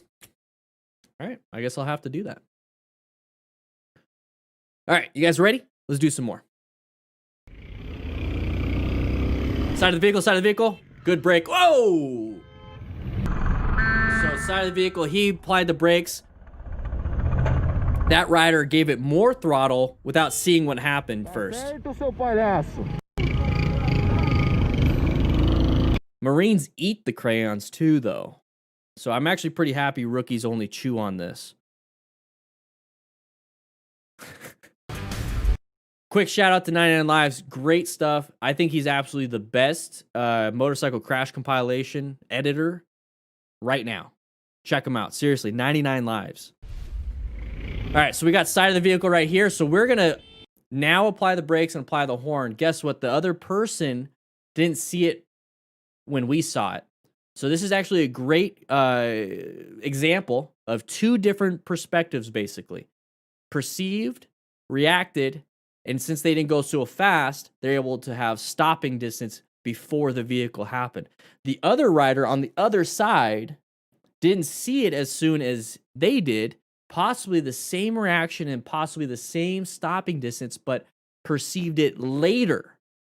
So that's one of the biggest things when it comes to situation awareness and fundamental skills, is that if you don't see something, it doesn't matter how good you are, you're starting off later than this person or the people that do pay attention. That right there is when that person finally realized, reacted, and then now stopped. If they both perceived it at the same time, they probably both would stop here. But that rider right there probably perceived it half a second, maybe a full second after this rider. And now that's where they stop. So it doesn't matter how good you can brake if you can't see the hazard. Thankfully, nothing was hurt, nothing was damaged, but I want to also point out real quick about the gear stuff, okay? I don't care what gear he has. Let's say he has full gear. The thing is, look where the impact would be. Look where the impact would be. That right there is called mechanism of injury. This is a typical lower extremity injury from a T-bone accident. So you're going to have mid-femur, you're going to have knee, you're going to have tib-fib, and I don't think ankle because this is kind of lifted. So maybe no ankle, but you have tib-fib, knee, mid-femur, possibly hip. And if it was a big impact, the head would have hit the hood, and then you have issues there.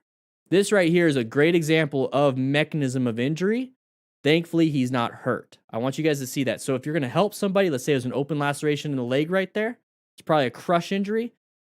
You got to stop the bleeding, you got to do all that stuff. But thankfully, there wouldn't be any rib issues or possible spinal issues, though. But no rib, no breathing, no circulation parts on the upper body. But man, you got crush injuries on the leg. And it's very painful. Very painful. Could have cost a leg. Exactly, Scooby.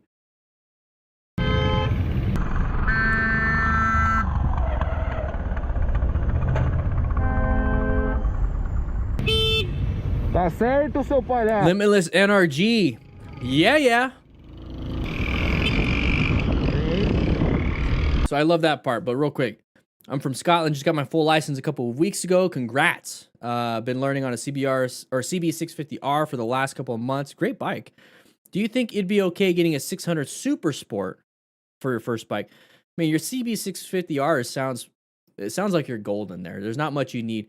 If you want a Super Sport, just realize that's a race bike, and in town, it's not going to be that fun compared to what you have right here, the CB650R. I say stick with that for a while. Trust me, after 1 year, then I would make a choice. I would definitely make a choice there. So to say, hey, you good? You good? That's really cool. I really like that. That's all you have to do. If you don't have a Bluetooth system, if this wasn't your buddy and you don't have a Bluetooth system, this is the best way to do it. You know, universal language of you okay. But if you do want a Bluetooth system, grab yourself a Cardo Pack Talk or a Cardo Freecom. Link is in the description. Link is in the chat right there. It shows it right there. Huge discount when you click it. You go to the cart, see how much it is, and have a great day. Okay? Got to do some ad spots. Side of the vehicle, side of the vehicle, side of the vehicle, side of the vehicle, side of the vehicle. Open your f***ing eyes! That's a great horn. So that's an aftermarket horn, and here's the thing. Electric horns suck. Just the frequency they travel suck. There's not very good penetration. Air horns, mechanical horns, very good penetration with sound waves, and it will penetrate a lot of the cars. So when I say don't rely on your horn, I should start clarifying. Don't rely on your stock, your OEM horn that's electric. If you have an air horn, that's going to grab people's attention, but just don't rely on it. Okay, still position yourself for safety, still locate these hazards, adapt to those hazards, navigate threats. You still need to do that, because that right there, no matter what horn you have, will keep you as safe as possible. Horns only add to your safety. They only reduce a little bit of your risk, because you are trying to manage as much risk as possible. So you have the side of the vehicle right there, indicate that is an intersection, and you need to start positioning yourself, go into orange stage, and do everything you need to do. What's wrong with you? Open your f***ing eyes!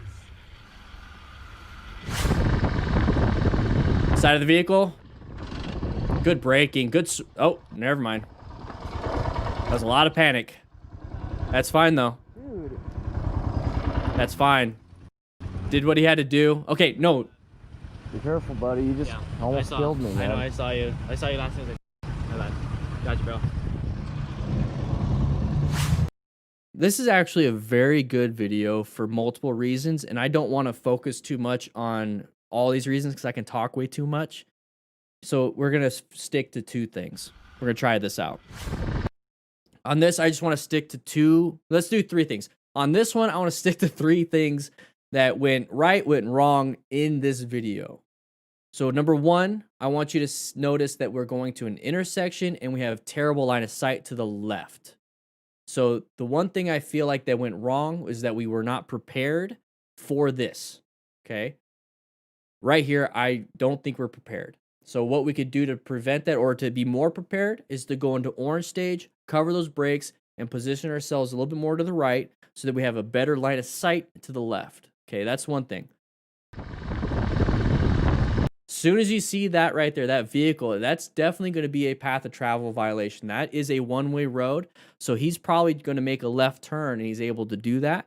I don't think he should, and I don't know if it's legal to do a left turn on a red with a one-way, but here's the thing. This is what I want to focus on. As soon as we see this, since we're prepped and ready for that orange stage, we have our hands over the front brake and we have our hands on the clutch. What we can do is start to squeeze now. Okay, we perceive that we are going into a hazardous situation, so that removes that perception time. Now we got to do the reaction of squeeze, squeeze, squeeze, squeeze, squeeze, squeeze, squeeze, squeeze, to hopefully stop in time or slow down enough to allow this vehicle to go past and do what they were going to do. Okay, So that right there, I think we could do a little bit better on. Because this is what happens when we don't. Dude. So right here, what I would do is move out of the way. Get out of the roadway or just call it the end of the day. But this is a good example of what the other driver was thinking. We talk about that road rage. They don't want to hurt you. They don't want to hurt you. Be careful, buddy. You just almost killed me, man. I know, I saw you. I saw you last night. That's a great reaction, great interaction with a driver because they didn't want to hurt you. The thing is, we are still in the middle of the road. We got to get out of the road. Roads are just so dangerous for anybody that's not traveling on the road. So that's my only concern there. So 3 things we can improve our situational awareness and position ourselves a little bit better. We can practice our braking. You know, go to Motorcycle Training Concepts. We do have braking on that channel. And I think what went really well is the interaction of saying, hey, okay, things were messed up. You see me now.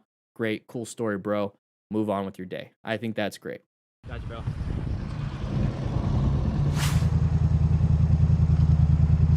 Side of the vehicle. Oh!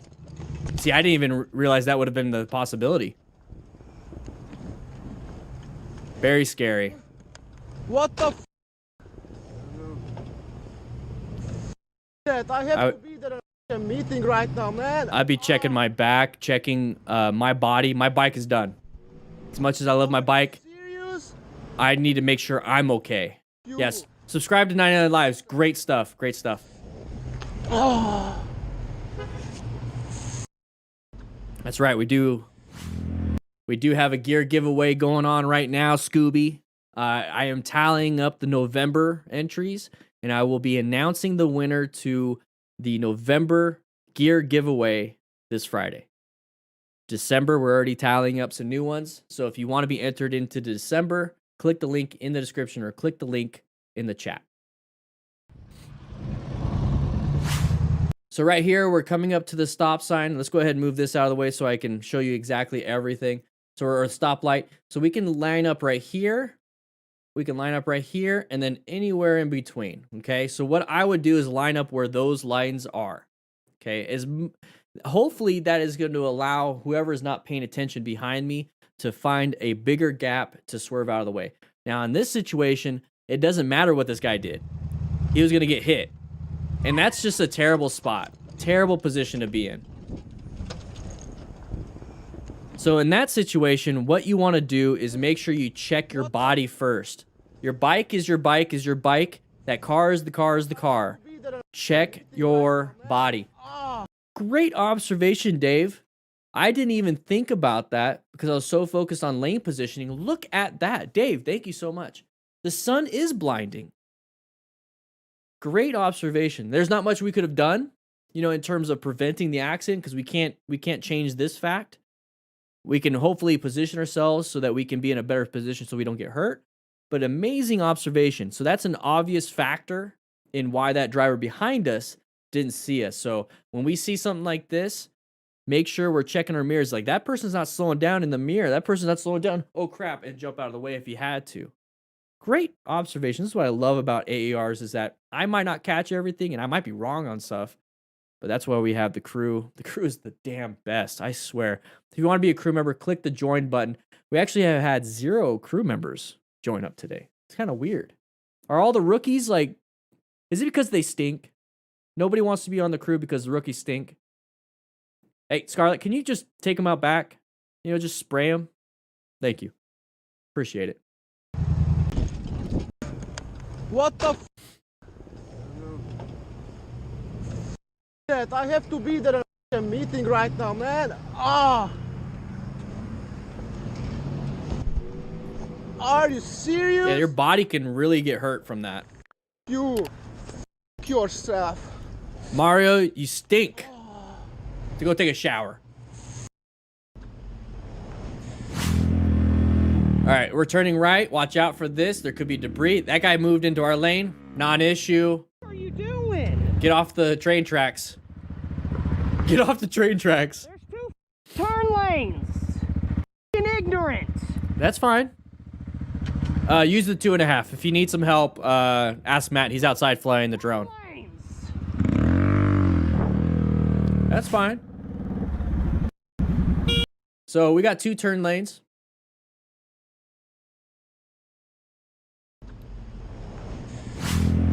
All right, so we're going into the turn. Now, this is one of those scary things when we have, you know, in a left turn and the double left turns and they're starting to do this. Okay, so they're going like this, double left turns. You're always scared of somebody doing this, or you're scared of somebody kind of cutting you off and you're like, oh, crap. That right there is a scary situation. So, but this is a right-handed turn. And we're actually in a great position because we're staggered. And this is what I want to point out in this one. So number 1, we're staggered. Great. Stay staggered, because if they do go into our lane, we're not going to get hit. If we're side by side, it's a different story. So prevent yourself from being in that position by staying staggered. Okay, you already can see that they're going into your lane. So in this situation, we're not trying to increase our speed. Remember, slow look, press, and roll. So about right here, maybe a little bit, maybe when we get to like right here. So about right here is when we're going to go roll on that throttle to increase our speed because we're trying to exit the turn. Well, instead of slow look, press, and roll, how about we just do slow look, press, wait, wait, where are they at? Where are they at? Right here, we don't need to roll on anything because we need to roll off to maintain our space cushion. So what he did, though, pulled in the clutch, rolled on a lot, removed power from the rear wheel with the clutch. RPMs are high. Excuse me. So we dumped the clutch. Woo! Possibility. Never know. But it still removes power so that if we needed to swerve with some speed, we can't. So it kind of removes a lot of our escape options. But right here, we have a decent space cushion. And we do have a light coming up ahead. So there's that second hazard. Remember, we're focused on stuff 4 to 6 to 12 seconds ahead, not just what's in front of us. So we know we're going to have to roll off the throttle anyways. So let's go ahead and apply some brake pressure. What are you doing? Non-issue at this point. Now, what I would be doing is being concerned that I'm on the train tracks. I don't like the fact that I don't have a good space cushion or line of sight or escape path at all. So what I'm going to do is look in my mirror and I'm going to see if there's anybody coming, and I'm just going to go around them. End of story. End of story. That's it. That's how it should end. There's 2 turn lanes. Ignorant.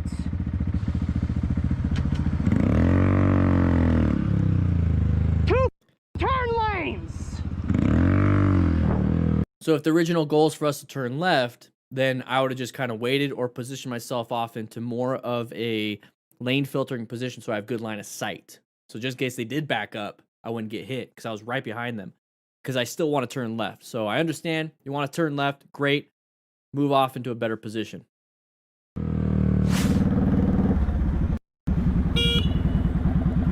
It's a fucking stop sign. F you. He learned. All right, so we're side of the vehicle, side of the vehicle. Oh! So this side of the vehicle is much like this side of the vehicle. Probably the same vehicle, to be quite honest. But this side of the vehicle didn't cause us to panic and brake. We saw it ahead of time. We're also going at a speed to where we can roll off the throttle and brake a little bit, and it's not going to cause loss of traction because we're not accelerating a ton and we're not turning. All we're having to do is decelerate. Acceleration, decelerating, turning is needed, or I'm sorry, traction is needed for those 3. So if we're going too fast, it's harder to slow down. If we're going too fast, it's harder to turn. If we're turning really sharp, it's hard to go fast and it's hard to brake. You see how it is? So if you find this nice medium thing going on, you're pretty good. So when we get to this situation, It's a fucking stop sign. F you. okay, so we get to this situation, we have that side of the vehicle that we got to be concerned about just kind of sitting there. Now, people, everybody have issues when it comes to construction. Okay, it confuses everything. It's the uncommon thing in the common situation. So when we see a vehicle like this, what do? We get into orange stage. That's the one thing I want you guys to do in this situation right here. You see the side of the vehicle, we're in construction zone. His hands should be covering the front brake and the clutch, getting prepped and ready for progressive brake pressure. We're scanning, we're looking, we're planning our route. We're looking for escape paths. We have a great space cushion right here so we can see really far ahead. So these are all good. But the thing is, when we panic, there's not much we can do. So that right there, look at the handlebars and look at the tank. Handlebars and tank should be like this. As soon as the handlebars and tank start doing this, that means that rear tire is spinning out. Okay, that means that rear tire is spinning out. Now, how does that happen? Specifically, I see it a lot with cruisers. Boom, slam that rear brake. What do we do in cars? When we see something like this, when we see a car pull out in front of us, what do we do with our car when we're driving? Our right foot goes for that brake, but we have 4 tires to keep us nice and level. On a bike, one of those tires slide out, woo, we're gonna have issues. So how do we prevent this part? Like I said, covering those brakes, getting prepped and ready. So as soon as you react, because you already perceive there's a hazard, your reacting is smoother because you're not reaching for it and trying to grab it. Your reaction is already over it and squeeze instead of I'm riding, oh crap, and grab. That is what I want to prevent by making you be extra aware and slightly paranoid, okay? Yellow stage, you're zoned in. Orange stage, you're zoned in because you see a potential threat, so now you're getting ready to act, okay? The thing is, this type of incident, this right here, a car pulling out in front of you this far away happens a lot. So if this is going to be your natural response all the time, you're opening yourself up to, he didn't crash here, but the next time he does this close call, he could crash. The next time he could crash. Next time he could crash. Next time he could crash for the same incident. Or it can be, didn't crash or didn't have a close call because it's non-issue when you know how to brake. So no close call, no crash opportunity. No close call, no crash opportunity because of practice. And we keep going with the same situations that keep happening, but we're not having close calls or crash opportunities.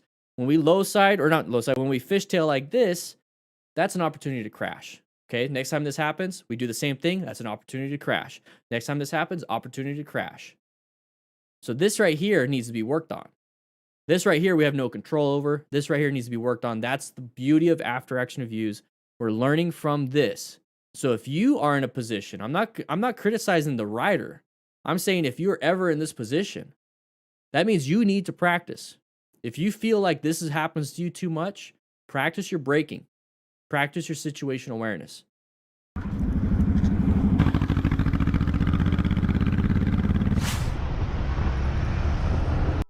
Ernesto Cervantes Rodriguez. Welcome to the crew. Woo! Welcome to the crew. All right, lane filtering. We have no escape paths.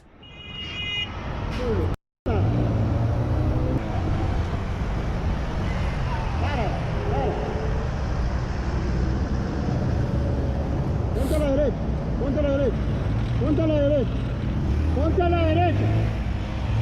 Te tengo grabado, brother. Ponte a la derecha. Doesn't want to like pull over. He's like, you okay? You're okay. It's like, dude, you hit me. Oye, brother, ¿qué no ven los retrovisores? No, pero si tú vienes en medio, yo vengo en mi carril de en medio, brother. Yo vengo en mi carril de en medio. Yo vengo en mi carril. Dime, ¿qué te dice? A ver, dime, ¿qué te... Me estás golpeando la pierna. He's like, oh, you're okay. You're okay. ¿Qué tiene, mi brother? Me botaste el pito de ahí. Mira. Oye, pero si tú también te metes por... Brother, voy por camino del medio. Por lo mismo. Voy por carril central. You see how it doesn't resolve anything? Por carril izquierdo y me tumba. Chucha, tengo todo grabado. It doesn't resolve anything. Ah, claro. ¿Quieres que te llame la policía? ¿Y qué pasa que llamas a la policía? Me estás tumbando esa huevada. O me pagas o me pagas. Te tengo grabado. Según tú, ¿cuánto cuesta ese pito? We're not getting anywhere. We're not getting anywhere. Según tú, ¿cuánto cuesta ese pito? We weren't getting anywhere with that. Hey, Gemini. This is Gemini. The crew member.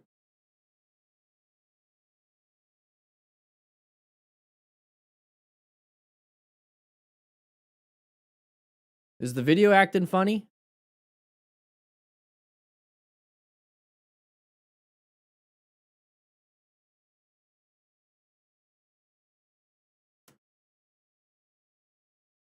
Is the video acting funny?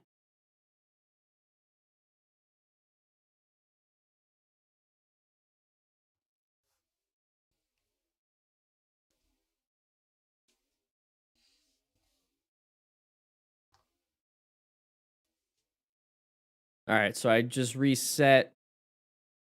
I'm hoping that's going to fix. Nope, it doesn't look like it's fixing it.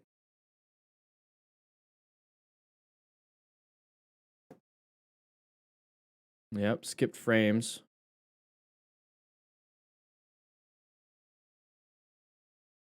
YouTube. Come on.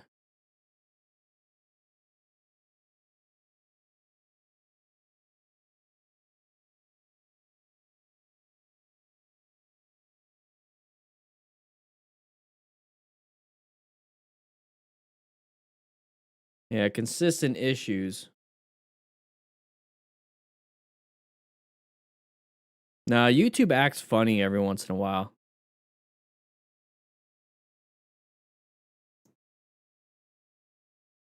Trying to see what's taking up so much of my CPU.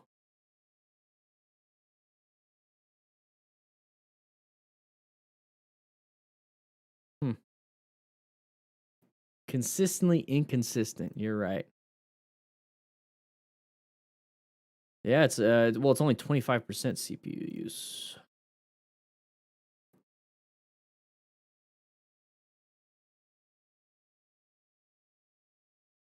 Yeah, I'm smooth. The video's well, this right here. Ponte a la derecha. Ponte a la derecha.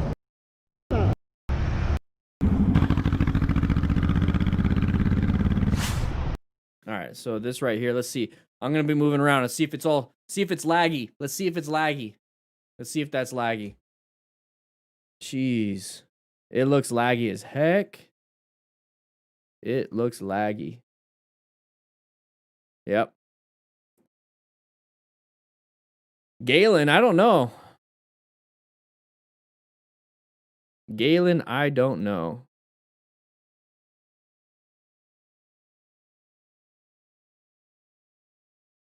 It is laggy.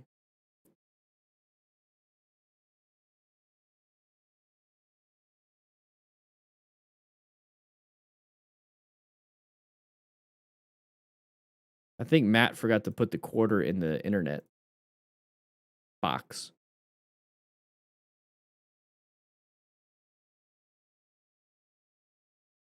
Yeah, max headroom. Yeah, I don't know.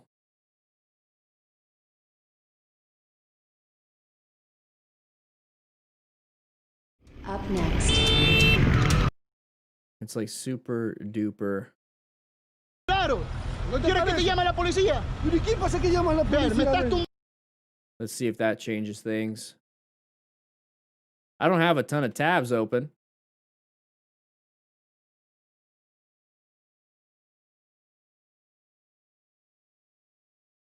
Is it better now? Is it better now? Let me know. So let's try it out. Let's try it out. Am I laggy? Let's see what that looks like. Let's see how choppy that looks. Oh, it goes into the disk drive. Hey, that looks better. That looks better. That looks good, right? That looks good. All right. Whew. Yeah, YouTube. What the heck? Google with your Chrome and your YouTubes. Looking a lot smoother. Looking a lot smoother. Man, I got a 3950X in this beast. A 2080 Super. 32 gigs of RAM. Come on now. Come on. I don't know. I skipped frames again. What the heck? All right. So we're moving. We have a lane filtering merging problem. Now, if you're watching this on the rebroadcast, YouTube was super laggy. We had to start all over. So let's go back. My internet is dial-up. I'm not recording. No, I'm not. So let's go ahead and do this real quick. Let's go ahead and refresh some things. Let's just see how things look. I had to stop the stream and then restart it. You guys didn't even notice. Squirrel. All right. So right here, what we see is that we're lane filtering. Okay, so that's going to minimize our escape paths to the left or the right. All we have is forward and backwards. It's also going to minimize our line of sight to the left or the right. We have just line of sight to forward. So that introduces a lot of factors, close call factors, crash factors. So we have to be very careful. That's why you're supposed to go slow. You're not supposed to lane split at high speeds. You're supposed to lane filter just barely above the flow of traffic in certain areas. Now, follow your local laws in that area. But we're doing pretty good. I want you guys to point out, or I want to point out this right here, 20 kilometers an hour on the right. That's what it says. We don't know. But to help you out a little bit, I want you to see this pattern right here. I want you to see this pattern right here. We got a lot of vehicles in this lane, okay? We got a lot of vehicles in this lane right here, okay? Now, here's the thing. What do we see in this lane? Especially right there. We're coming up to it. We're getting close to a possible what? Path of travel violation. We're getting to a merging area. So if you see, and you're lane filtering or you're traveling in a lane and there's a bunch of cars lined up on one side, if you see a bunch of cars lined up on one side and then there's one line or one lane right there that is open, more than likely impatient drivers are going to move into that lane. And yeah, Cope 57, they should not go into that lane because of the solid white line. But when has that stopped you? When has that stopped anybody that we've seen on any of these crash or close calls? It happens, it happens, it happens. So always assume it can happen to you. Just because it hasn't happened yet doesn't mean it won't or it can't. Okay. So right here, once you see that pattern, orange stage already because we're in a lane filtering position, but orange stage definitely, that's a little weird. That's a possible lane of merging issue, possible path to travel issue. Let's go ahead and get ourselves ready. Oh, let's go do that. So there's the impact. There's the guy merging. Check your leg. Check your body. Turns out the taxi driver didn't want to pull over because he had a customer. And now we're going to have issues like that. But definitely get their license plate. Definitely get the number of the taxi. Call it in if they take off. And then they're going to have other issues. They could get fired. They can have other legal consequences. But you know what? Spencer, that's a great observation. We went over road rage. But you know what? Do you guys want to go over the top 5 cruisers now that we got the internet? You know, we put like, how many quarters did you put in there, Matt? 6. That's all you have? We got like another hour. Literally 6 quarters? You got more though? Okay, cool. Run to the class. This isn't the class. This is my office. Oh. Hey, my burrito. You got my burrito down here. Thank you. So I have a microwave. I got a microwave, a mini fridge down here.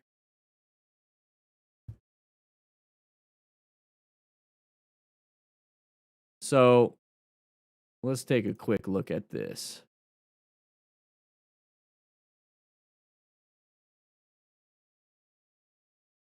Let's take a quick look at this. All right. So what we're going to do is we're going to go over some motorcycles. Okay? We're going to go over some motorcycles. We're going to talk about the 5 bests. Okay, so let me go ahead and do something real quick. All right. Rookie, can you bring down the white? Yeah, because I'm going to have the projector. I'm going to have the projector go up. Whoa, what? Okay. I guess that works. So we're going to talk about we're going to talk about 5 beginner cruisers. Let me rephrase that. We're going to talk about 5 best beginner cruisers of 2020. It's the end of 2020, so we're going to get these new 2021 models out. So let's go ahead and talk about the 2020 stuff, because some things aren't being continued and some things are just golden no matter what year you get it. Okay? All right. So number 1, this is what I really want to talk about right here, is the Kawasaki Vulcan S. How did you guys know? Oh, it's on the board. The Kawasaki Vulcan S. And this right here is exactly why. You see how on their main page, they are mainly talking about the ergo fit. So this is the best beginner cruiser for any body shape because they are focused. Their main focus is to get anybody onto a Kawasaki Vulcan S. I'm not going to talk about CCs and why you need to get certain CCs. I'm not going to talk about, what's the best for cornering in a canyon. I'm not going to do that. I'm talking about you as a beginner rider with a possible lower income or something that you don't want to invest too much into, and you want to get the bike that fits you right and is comfortable. And it's a cruiser. It just so happens it's a cruiser. So right here, the best dang cruiser motorcycle for any body shape is the Kawasaki Vulcan S. It's going to be $7,200. This right here is the Vulcan S Cafe or ABS Cafe. So you have different models and everything. But right here, look at Rider 2, 5'7" to 6 foot. You can have reduced reach handlebars, reduced foot pegs and seat, 5'6" and under, mid, reduced. You found a fit. Reduced mid for the Rider 2, Rider 3, 6'1" and over, reduced extended mid. It all depends on your leg length, depends on how comfortable you are with your arms, and then how aggressive you want to sit in that seat. This right here is why this is one of the best beginner cruiser motorcycles of 2020 and also 2021. Now let's go ahead and take a look at, thank you, Matt. This is a 650cc. I know you can barely see it, but on the rebroadcast, you're gonna see it blow up. So this is a 650cc parallel twin. Okay, so it's an amazing motor. Whoa. Stop pushing buttons. I do have a syllabus up there, so that's actually kind of cool. This is a 650cc parallel twin engine. Okay, so it's sport bike derived chassis and suspension. And it will fit your body. So it's a sport bike engine, sport bike chassis, but it's tuned as a cruiser. Okay, so this is the Vulcan S right here. This is the Vulcan S shown. Let's go ahead and let's do this so you guys can see better. That was better the way we had it. So this is the Vulcan S shown.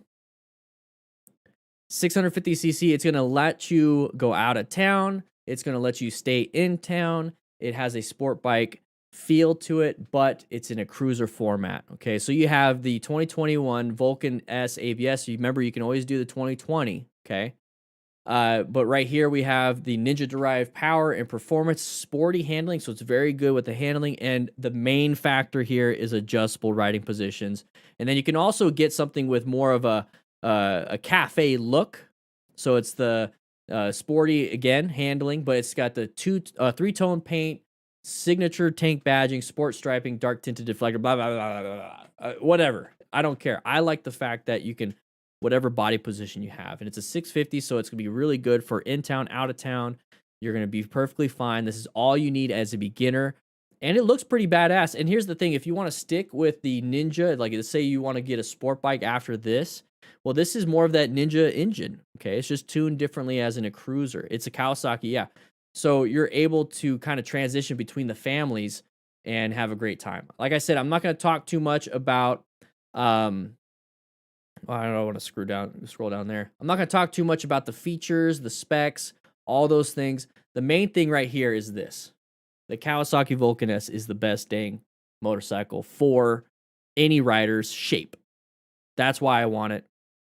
So now that you know that, go ahead and look at some reviews of the Kawasaki Vulcan S that go into more depth. If you're concerned about how you're going to fit on a motorcycle, specifically a cruiser, this is the one you should start looking into, and then go find somebody that knows what they're talking about when it comes to what the heck is a parallel twin, 649cc sport bike derived chassis and suspension, blah, blah, blah, blah. To me, as a beginner, I'm trying to think as a beginner, I don't know what that is, and I can't explain it to you in such depth that you're going to understand. Okay, there's better people out there for that, but I'm telling you right now, this is an amazing bike for anybody. Okay, we need to change that. So that's the Kawasaki Vulcan S. Amazing bike. That is my #1 beginner motorcycle cruiser of 2020 for any body shape. Okay, for any body shape.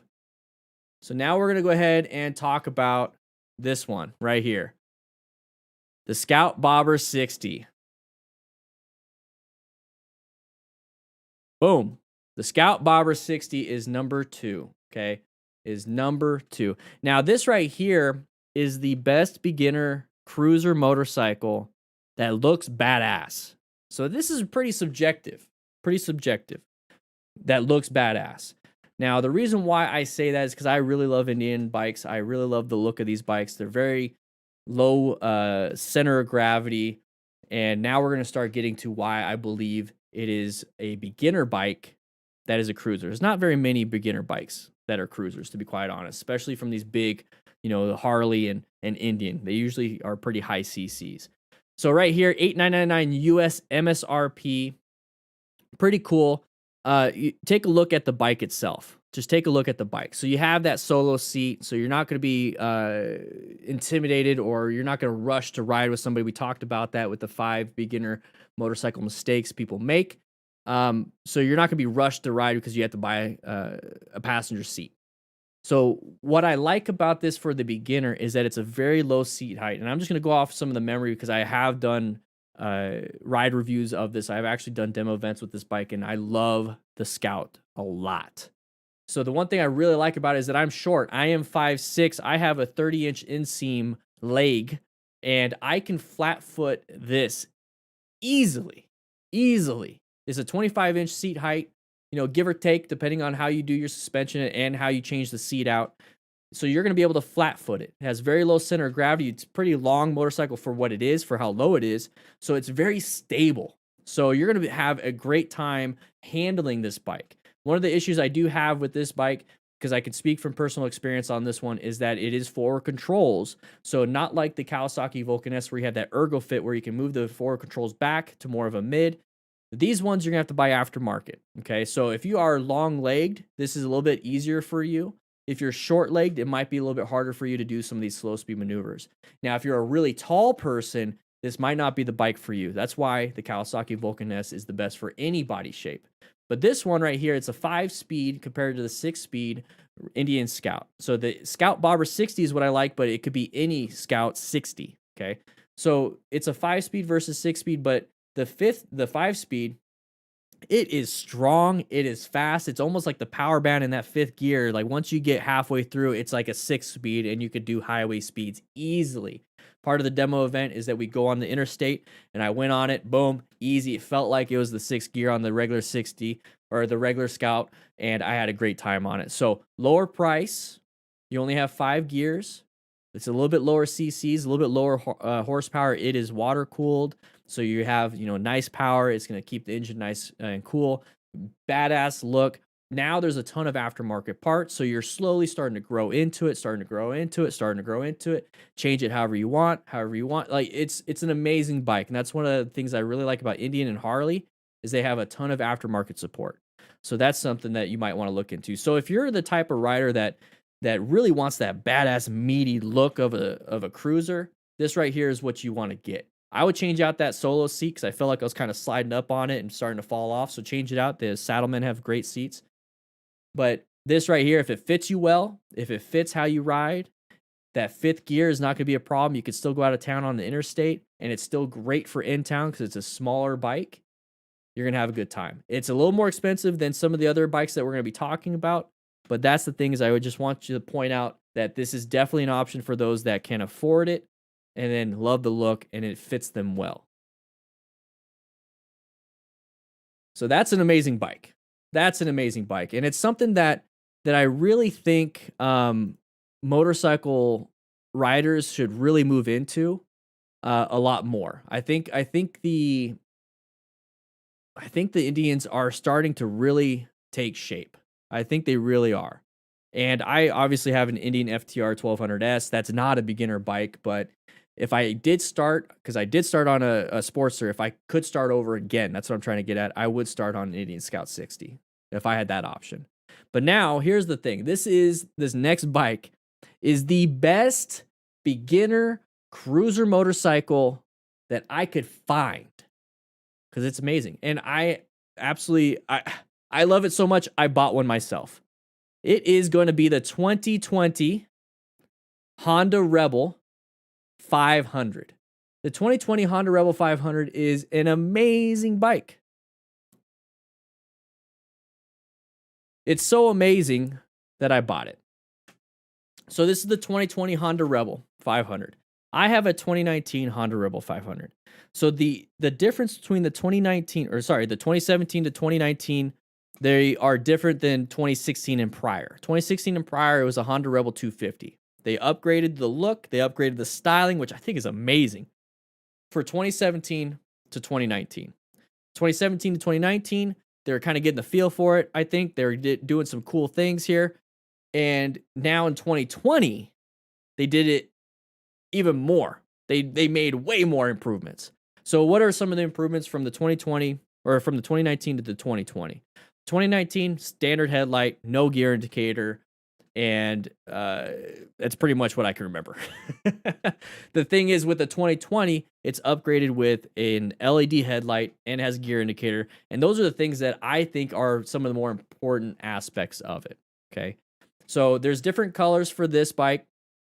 You know, you have the typical, let's go to the gallery so you guys can see some of that stuff. This is what I really wanted you guys to kind of look at. Okay, so this is the Honda Rebel 2020. Beautiful coloring, high tank, but it's actually not that big of a deal when it comes to the tank. Okay. What I absolutely like about it is just take a look at the ergonomics of this. Take a look at the ergonomics of this rider. He is he is sitting flat-footed with one foot on the right, and it's mid-controls, nice bend in the legs, and that's going to be the bend he's going to have when he's riding. This guy looks like he's way taller than me because I'm a midget. I'm 5'6". Okay, I'm really short. I have a really short legs. I have a 30-inch inseam, and I have tiny arms. Okay, so I'm able to handle this.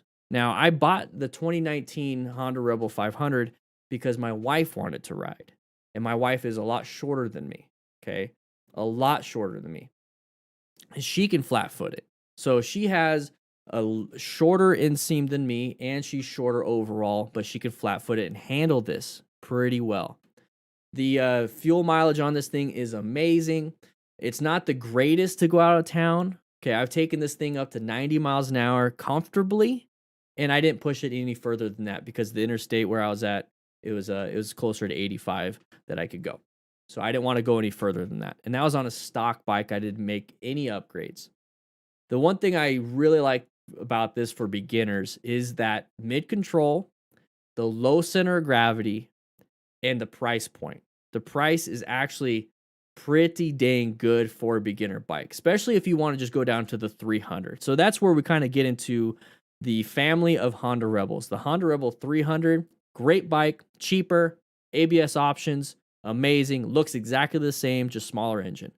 Honda Rebel 500, amazing bike, 500 cc's, still great in town, 6-speed, and you're able to go out of town decently well. Let's say you want to upgrade it to something to where you have a ton of power. You can kind of compete with the Indian Scout 60. You can compete with the Kawasaki Vulcan S and all the other bikes that are going to be on this list.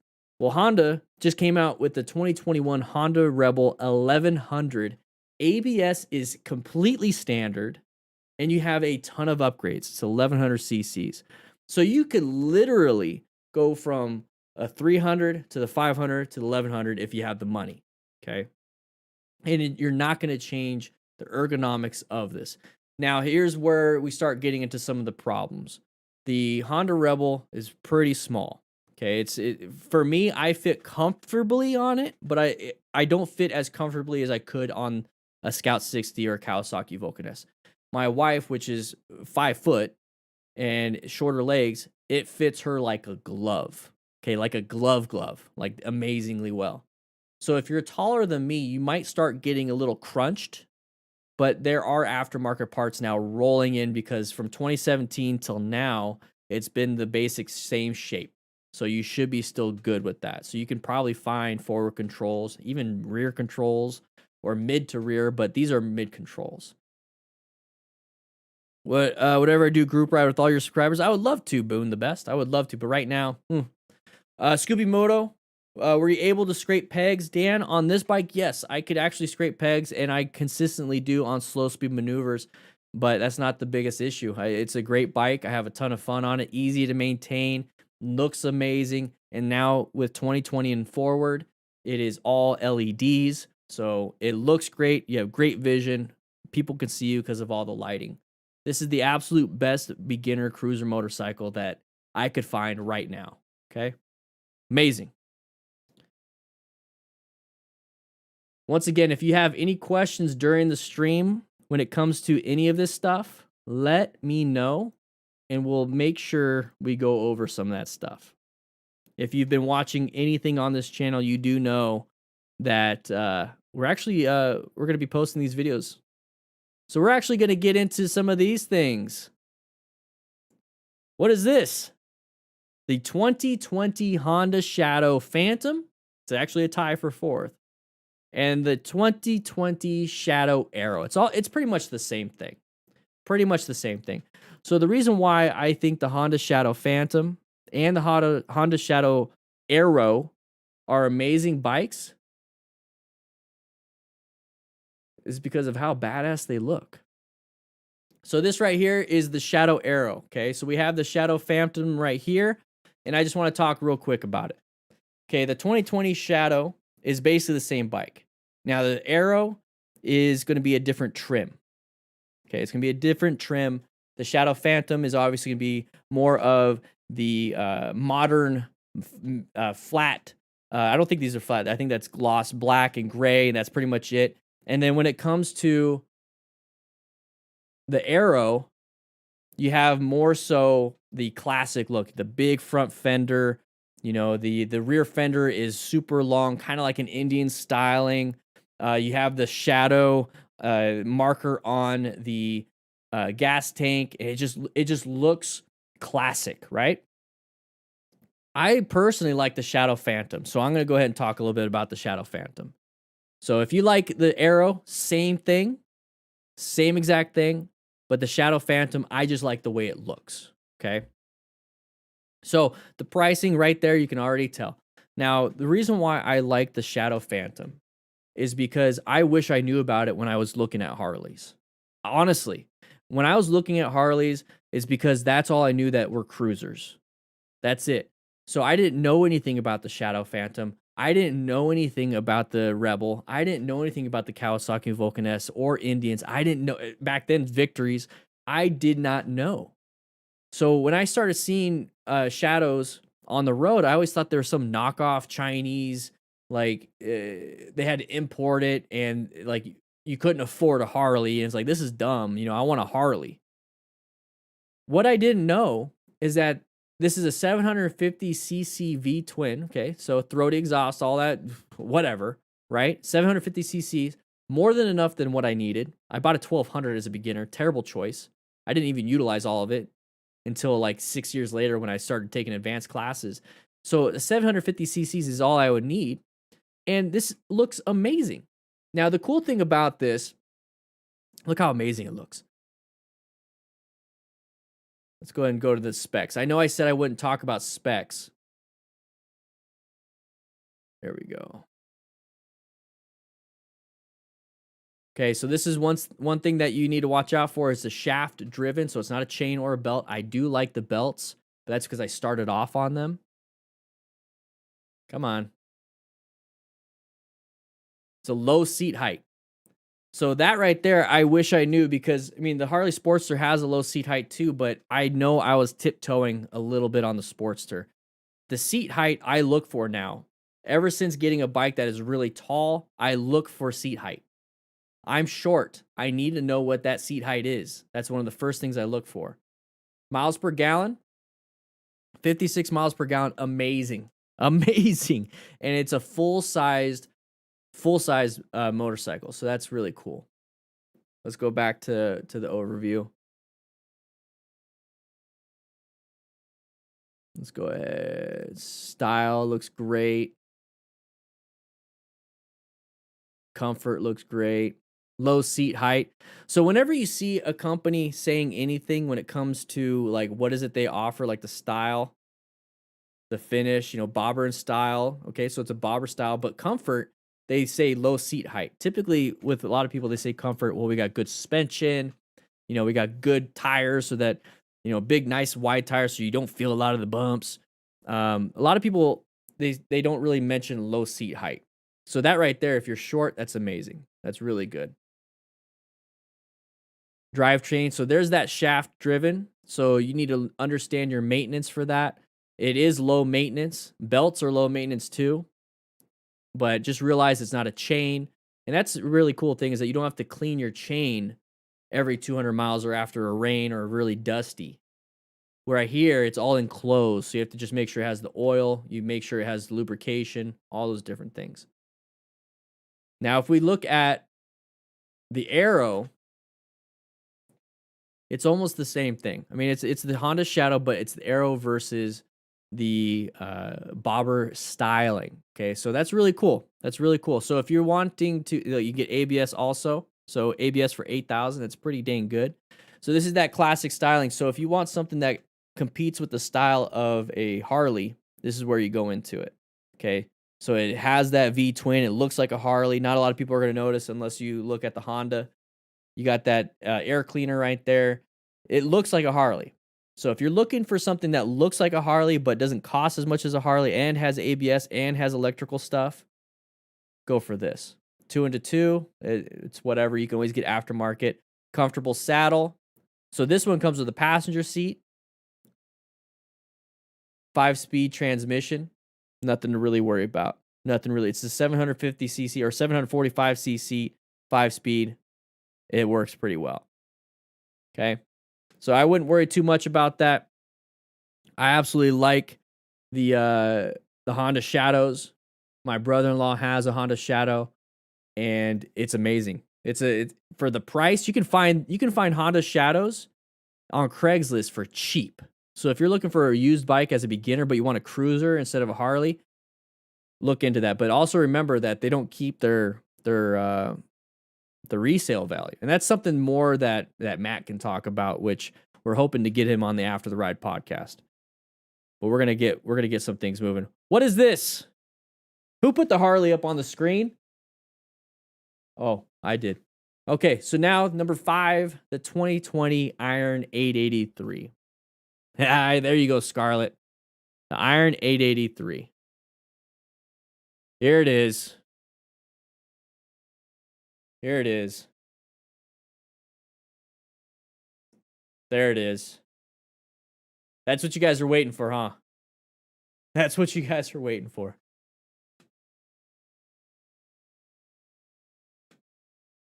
Is that what you want? Is that what you want, Scarlett? Richard, is that what you wanted? Not that orange. Denim black. All right. Is there a denim black? Black denim. You want that? What do you want? What about this? Barracuda silver. What about River Rock gray? You're right, man. I think black denim looks... I don't know. What do you guys think? This adds $900 to your price if you got this. The Fat Boy is a great bike. What do you think about this? Silver Barracuda. You have the Silver Barracuda? That's your bike? RJC? Definitely not orange. What about River Rock Gray? See, this right here, I want you to see this. I become prepared a little bit. I have a class syllabus. What do you guys think about me sharing this class syllabus with crew members and patrons? I think from now on, every week I have a class and I show this syllabus. I'm going to be sharing it to patrons a week ahead. I already have this whole month mapped out. So if you want to be entered into the motorcycle giveaway and have my ebook for free, sign up as tier 1. But if you sign up with the $5 tier, the tier 0, I'm going to start sharing my class syllabus during the week. And the thing is, I have it linked. And I also have the videos that we go over. The crash videos. So if that's what you guys want, that's going to be a new perk for those of you that are signed up for the motorcycle gear giveaway. We're giving $800 worth of gear every month. January, we're hoping to up it. And in 2021, we're hoping to add a motorcycle back into the giveaway? Let me know. Is that what you want? We'd do it. All right. All right, guys. Let's talk about this. Invert those mirrors would be perfect. Yeah. I think inverted shocks would be great. Okay, so the Harley Davidson 883 is my 5th beginner motorcycle that I think is great. I really do. And the reason why, and I show it on my syllabus.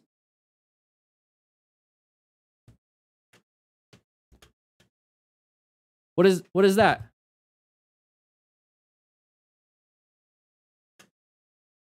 Best for modifications. This is best for any body shape, premium motorcycle for less, best beginner, very liable full-size motorcycle, but this one is best for modifications. And the reason why I say that is from experience, everybody. The reason why I say that is from experience. When I bought my Harley Davidson 1200 Nightster, which is the Sportster, is just all blacked out. When I bought that, I immediately changed the handlebars. I changed the exhaust. I changed my seat. I added better rear suspension. I added progressive shocks, internal parts, cartridge shocks into the front. I changed my tires to knobbies. Then I changed my front or my handlebars again. And then I changed my exhaust again because Vance & Hines is amazing. I did an auto tune with Vance & Hines tuner. I did all these different things, and I just kept changing and changing and changing and changing and changing. If you've been around here for a long time, if you've been on this channel, you know that I did a lot on my Sportster, and I loved it. There's so much aftermarket support for this thing. So when you get an Iron 883, when you look at this, look at it as a blank canvas to change whatever you want. If you want to keep it like this, keep it like this. So for a beginner, this is the best motorcycle for modification. So if you're coming into, and I burned up my clutch. Yeah, so I replaced my clutch. I forgot about that. Thank you for reminding me. That was embarrassing. I left it up on the channel so you guys can see what it feels like. If you get the Harley Davidson 883, or I'm sorry, if you are a beginner rider that goes into wanting to ride from a background of understanding mechanics and understanding the creativity that goes into building something, and that you want to create something that you're going to ride, this is probably the perfect platform if all you know is how to bolt things on. Now, you can get different bikes and you can chop things up if you really know into it, but if you're just kind of getting into it and you have a background in changing some things, understanding some mechanics, and you want the ease of use, this is probably one of the easier bikes to get into. And I say that because I'm an idiot and I was able to change a lot of things on this bike. So that's a great question, Dave7777. What happened to the clutch? Was it not adjusted properly? So what happened to the clutch is that they have this clutch inside these Sportsters around 20 to 30,000 miles. They just blow up. So I actually had to replace it. So that's a bad thing. So, but that's the cool thing is that I was able to replace it myself. I didn't have to take it to the dealership. Best for modifications, you can make it a cafe Sportster. You can make it a cafe scrambler. You can make it a flat tracker. You can make it a bobber. You can make it into an ape hanger machine, a chopper. You can change all these different things. And here's the cool thing is that most of that stuff is bolt on. Most of that stuff is aftermarket support. You're going to find tons of companies that only focus on taking care of the Harley demographic. And that's why this is the best motorcycle for modifications, the best cruiser motorcycle for modifications as a beginner. It starts at $899. Okay, so it's kind of expensive. You start getting into it, but remember to look into the used market if you're going to be definitely going into it to make modifications. So it's an 883. Once again, has a good seat height, so 25.7 inches, so you're pretty dang good. 5.5-inch ground clearance, so that's actually better than what I had at a 3.0 ground clearance. The reason why I found that out is because I took mine off-road. I don't recommend it. It's a heavy bike. It's a heavy bike with fuel in it, so shipped 545. It's roughly heavy, but that's kind of cool. Has a good, decent amount of performance for what you're going to do in town. Decent fuel economy of 51. So, I mean, I got roughly 45 to 50, but I had a 1200. This is the 883. Your leaning angle, remember, you still got to practice your advanced skills. Fundamental skills, but definitely go get your advanced skills because body positioning really plays a huge role in anything that's cruiser related. Now, one of the problems I do have with this, okay, is their electronics aren't the best. Their electronics aren't the best. Cruise control, no. Their speedo is very minimal. There's not even a tachometer on a lot of these things. So handlebar, electronic speedometer, and odometer. Time of day clock. Dual trip meter. Low fuel warning light. Low oil pressure light. Engine diagnostics readout. You have to push some buttons and figure that out. LED indicator lights. That's it. That's it. ABS, you have to buy extra. You don't get different modes. You don't get rain sport standard. You don't get traction control. You don't get any of that stuff. So for a beginner, that's very scary, but this is like a trial by fire machine. You'll learn real quick. I absolutely love this bike. So if we're going to go back over everything, let's go back over everything. This right here is the best motorcycle for any body shape. This is the Kawasaki Vulcan S. You can definitely tell because look at these. That is their marketing. They want you to know that anybody can ride this bike. It's 650 cc's. That's going to be perfect for anything you're going to do in and out of town. This right here is going to be the premium motorcycle for the least amount of money. It is a Scout Bobber 60. Amazing. You could also get the regular Scout 60. Absolutely love this bike. One of the better bikes that I had fun on in any demo event outside of the Indian FTR and the Indian Challenger. But those serve different markets, different people. Amazing bike. 5-speed. Forward controls, aggressive, but the 5th speed feels like a 6th speed on the interstate, so you can definitely go in and out of town easily. You're gonna have a ton of fun. This right here is gonna be the this is gonna be the best beginner motorcycle cruiser that you can find. Now I'm gonna go and click it over to 2020 because that's what we're talking about. The 2020 Honda Rebel 500. There's also the 300. If you want to stay only in town, stick with the 300. If you want to go in and out of town, but you stay in the 75 max mile an hour range, this is going to be good for you. In town, it's just good enough. If you're really tall, it might not be that great. If you're really short, this is one of the better options. So if you are a woman rider, typically women are shorter. This is probably the best freaking cruiser you can get outside of the low seat height of the Indian Scout 60, but this right here is a 500 versus the 60, which is much more powerful. But this right here is going to be doing you good. LED lights, LED turn signals, LED brake lights. Very reliable Honda engine. Absolutely love it. Good pricing too. ABS can be included. The next one is going to be the Shadow Phantom. Now, this is a very reliable full-size motorcycle, and I say reliable because it's a Honda. Hondas can go 10 billion miles. I'm going to say it right now. It hasn't happened yet, but I'm going to say it. 10 billion miles. 2020 Honda Shadow Phantom. Decent pricing. Great look. Full-size motorcycle. 745 cc's, so 750. This is going to be their blacked out and more modern-looking Honda Shadow. This right here is their Honda Shadow Aero. Same everything, it's just a different styling. So I want to give you two options. Classic, comfortable, cool, big fender in the front, big fender in the back, a little bit more ape hangery, mini apes, a lot more chrome compared to the Honda Shadow Phantom. And then if you want to start modifications on your bike as soon as you can, boom, right there, the 2020 Iron 883. This is a great motorcycle, low seat height once again, limited electronical options, so you don't get the traction control, the fly-by-wire stuff, so you're not getting the sport mode, rain mode, your own mode, standard mode, all those things. You're getting the bare bones for a decent price, $8,999, same price as the Scout 60. The Scout 60, you get a lot more.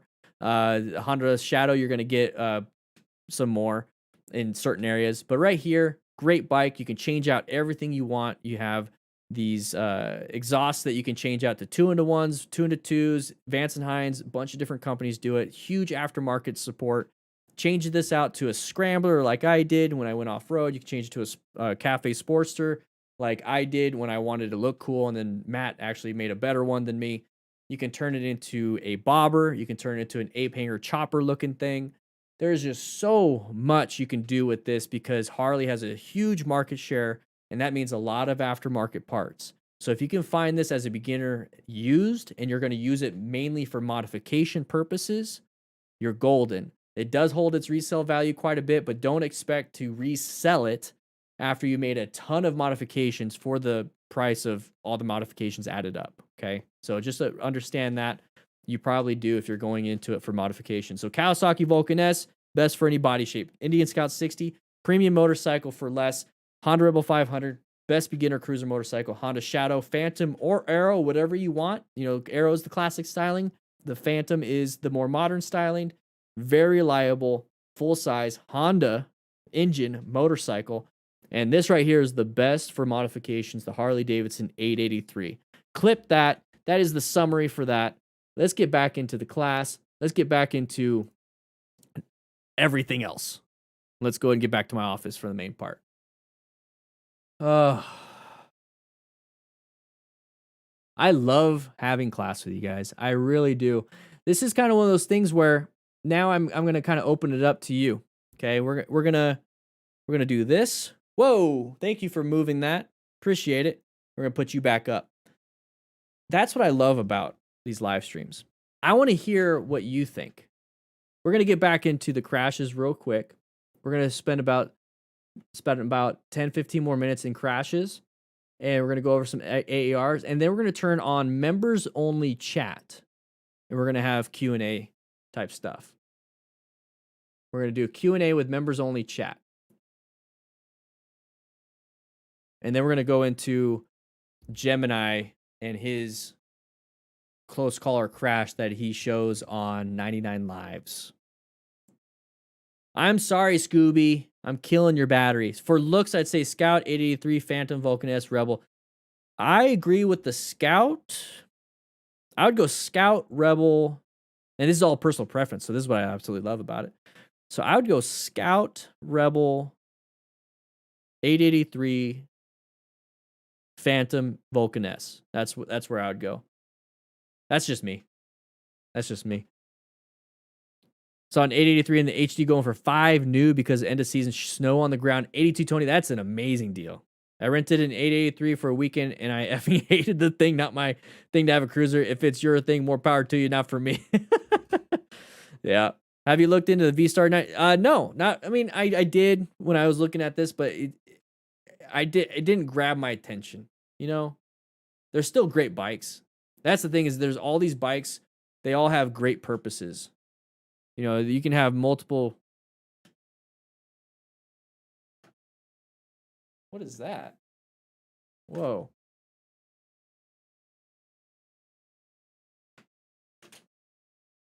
It went away. All right, guys. I think we're going to get back into the crashes. Let's get back to class. Wait. Yeah, let's get back to class. You guys ready?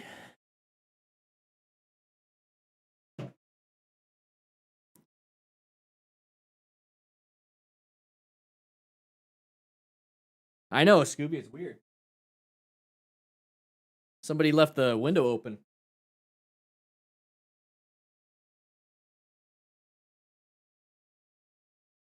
You guys ready?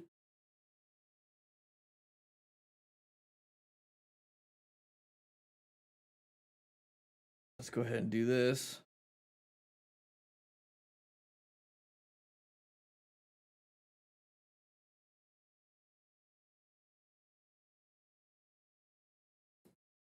That's super bright. Are the rookies messing with the lights? Yamaha Bolt Fabio, great bike, great bike. I would out of that I would go towards the Rebel, and then maybe go towards the Vulcan S. But then if you really like the Yamaha Bolt look, go with it. There's nothing wrong with it. It's like it's just another Iron 883 basically, and there's a lot of aftermarket parts for it too. Definitely a lot of aftermarket parts. All right, let's watch Gemini right here. Gemini. Good braking. Whoa, yep. Good braking. That's Gemini. He is actually a crew member. Did an amazing job here. So we're going to be traveling. We're going to be traveling right here. And there's that side of the vehicle. That's that side of the vehicle that we watch out for. Now he's definitely in our lane. So he's going to go into orange stage. He has an intersection coming up anyways. Definitely going in orange stage. So there's that deceleration and braking. Now we're closing our gap. We're closing our distance. So we got to be careful with that. So right now what we have is we have options. Okay, 1, 2, and 3. We have this lane right here. We have this lane right here. So we check our mirrors. We can also swerve left if we had to, but it looks like he's going there, so I wouldn't do that. So we have many options. He's positioned himself pretty good right here, so we can do this if we had to. But we have such a great total stopping distance right now, especially since we're downshifting and already putting weight on that front tire. We could just squeeze just in case, especially if we need to stay in this lane. Who knows? There could have been like a ton of people in these lanes, so this was never really an option. We have to decelerate. So since he's downshifting, prepping already, he's not fighting for the lane right now. He's not getting right into it. You know, because a lot of people, they're like, well, I'm going to accelerate and then try to start rev bombing and honking and then trying to stop. So what he did was started way back there and he's getting to a position right now to where if that happened, okay, now we perceived, we're going to react, and now we're going to squeeze even harder. We're going to squeeze even harder because we've already decelerated. So that front weight, that tire, or the weight is getting on the front tire. Jeez, I can't speak right now. So it was already doing that with the engine braking deceleration. So now when he starts to squeeze, it's just going to go like this and stop. So it's going to actually grab the ground with that mechanical traction. And that's what we had to do because we were prepped and ready. Imagine if he was speeding.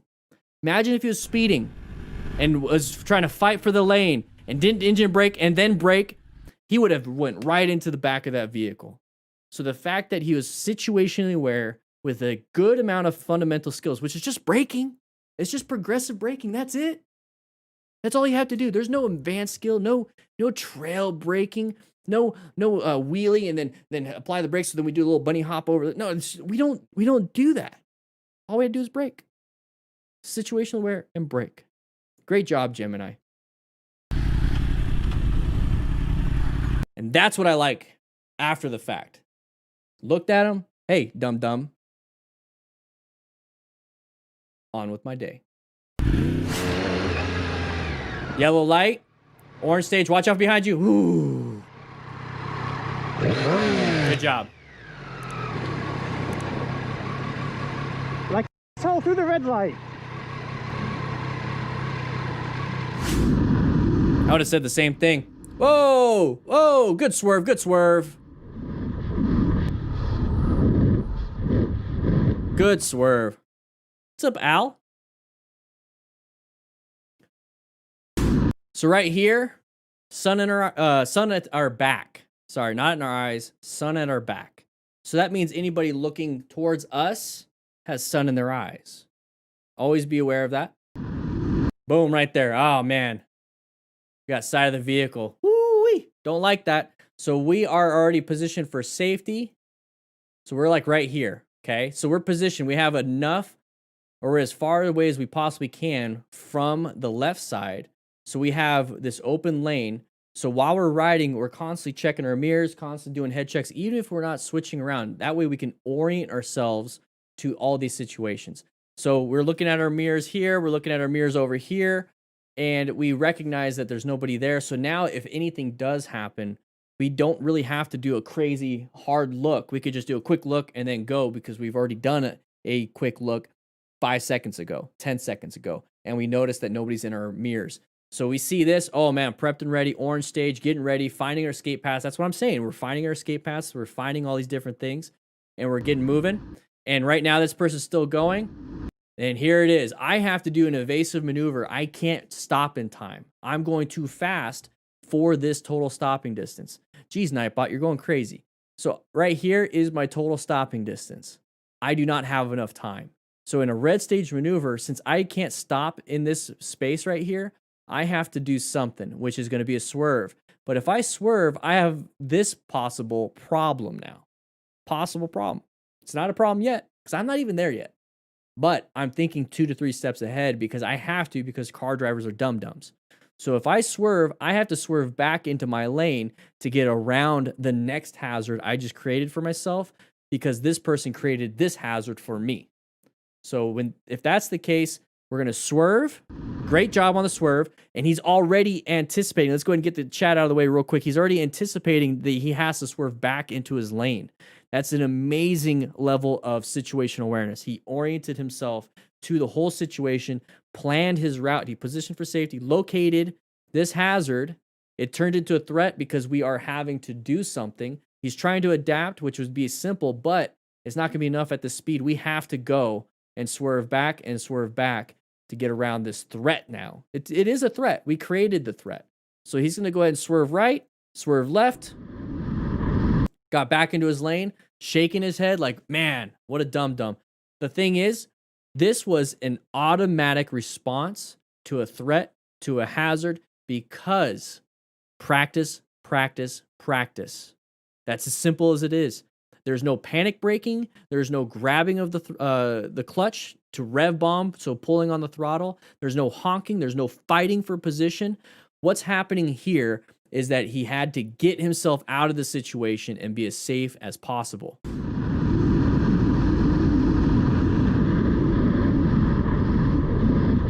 Did what he had to do.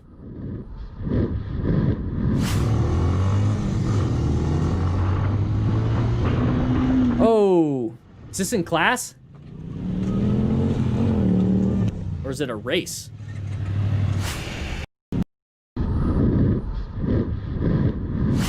So, yeah, so that's another thing. He was going too fast for the speed. He was going too fast for the area. He was going over the speed limit. So to reduce that even further, go slower than the speed limit. Or not slower than the speed, go the speed limit. Go slower than this.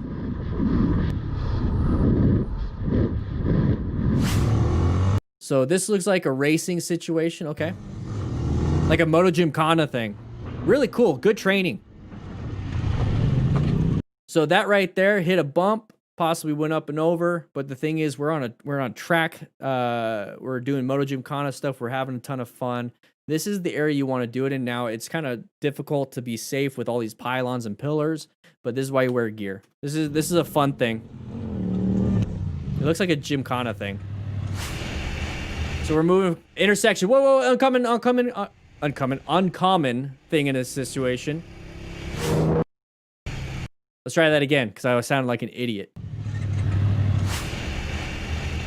Uncommon thing in a common situation. Did what he had to do. Jeez. How long have we... 2 hours and 50 minutes. Jeez.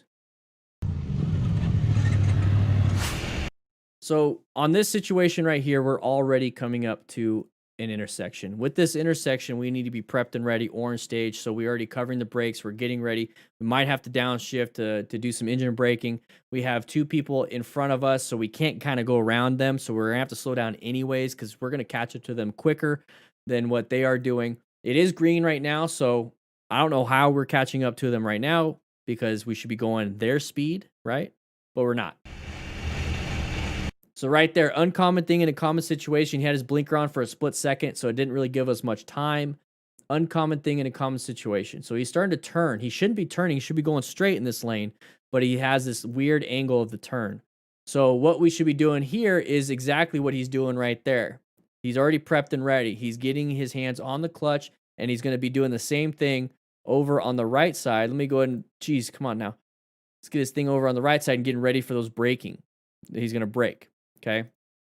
So all he has to do now is slow down or stop within this distance. Now, this person right here, the one that's going to the left, is giving him an option to, oh, this lane is open again, so I can also swerve right. So you have two options, slow down or stop, or swerve to the right into the next lane. Only way you're going to know is by looking in your mirrors and doing your head checks prior to this, because you're going to have to do it really quick. So what I want to take away from this is that all he did was slow down enough to get himself out of the way. So slow down enough to buy himself an option to swerve if he had to. Didn't have to stop, but did have to slow down. He could have moved over one lane position if he felt like he needed to. He felt like this is all he needed to do. So that's what he did. We're going into an intersection. Now that we are past this hazard, we're not in the path of travel, or he's not in the path of travel of us. We need to worry about what's in front of us now. So we got that red car turning right. We have a possible left turner. Hopefully not, because there's that red arrow for them. But you never know. You never know. Be very careful. This already happened to you. Look forward, and hopefully nothing else happens.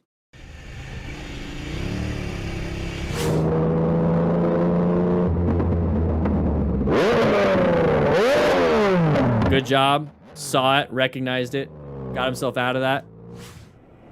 The rev bombing, I don't care as long as you swerve. Watch out, oncoming.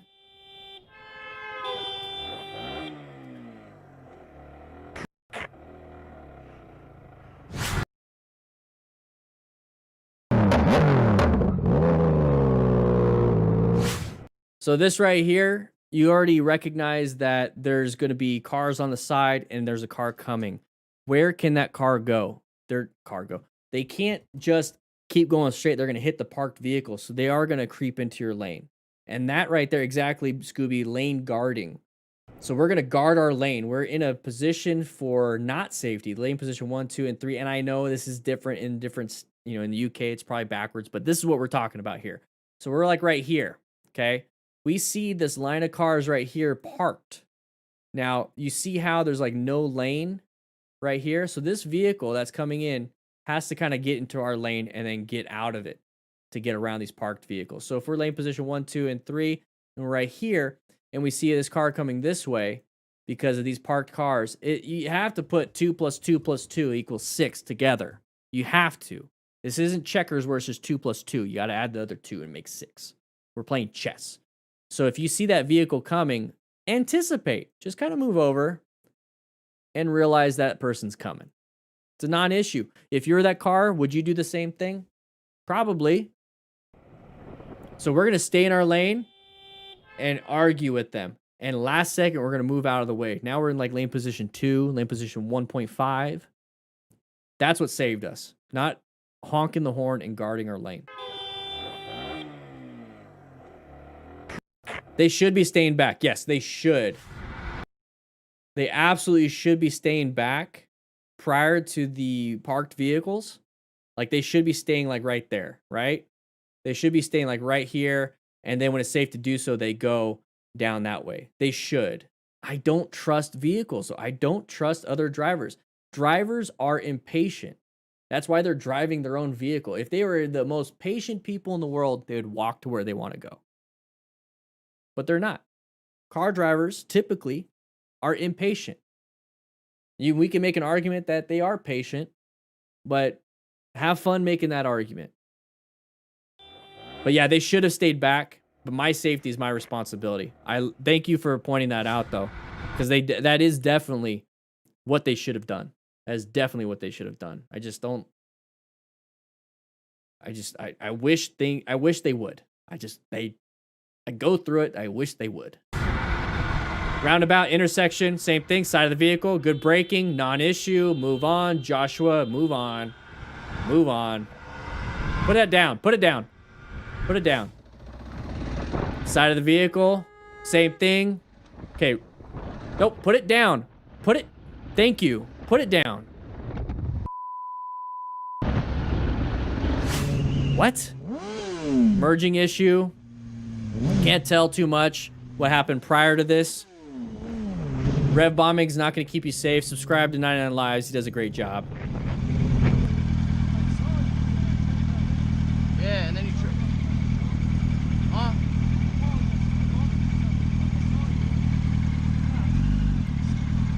All right, learn how to open your eyes, yeah? Side, uncommon. Great job. Great job from this rider. Amazing. That's what I'm trying to get at, guys. The situation awareness is one of the most important things. The situation awareness is what's going to keep you alive. Take a look at this. This rider recognized an uncommon thing in a common situation. Why would a vehicle stop in a lane that is moving when, oh, if I put this together with this is a turn lane coming up. This person is slowing down and stopping probably to get in this turn lane. Well, if that person is going to go in my turn lane, I'm in the middle of it, path of travel violation. I must slow down because they're going to make this happen anyways. Amazing job. Amazing job. Watch. Uncommon thing. Why are you slowing down? Because of that over there. So I slow down and wait for them to make a stupid decision. Amazing job. Amazing job. The thing is, that is a close call that easily could have been a crash. It is something that that driver did and created for us. But as a motorcyclist that is trying to stay alive, we took our safety as a responsibility for ourselves. I think I said that backwards. I'm dyslexic. You understand what I mean.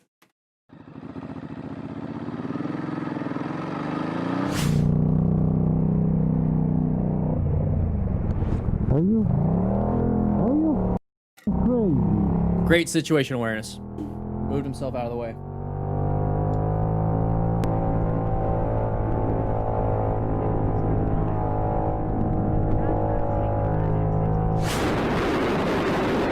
Same thing, merging. All right, guys. All right.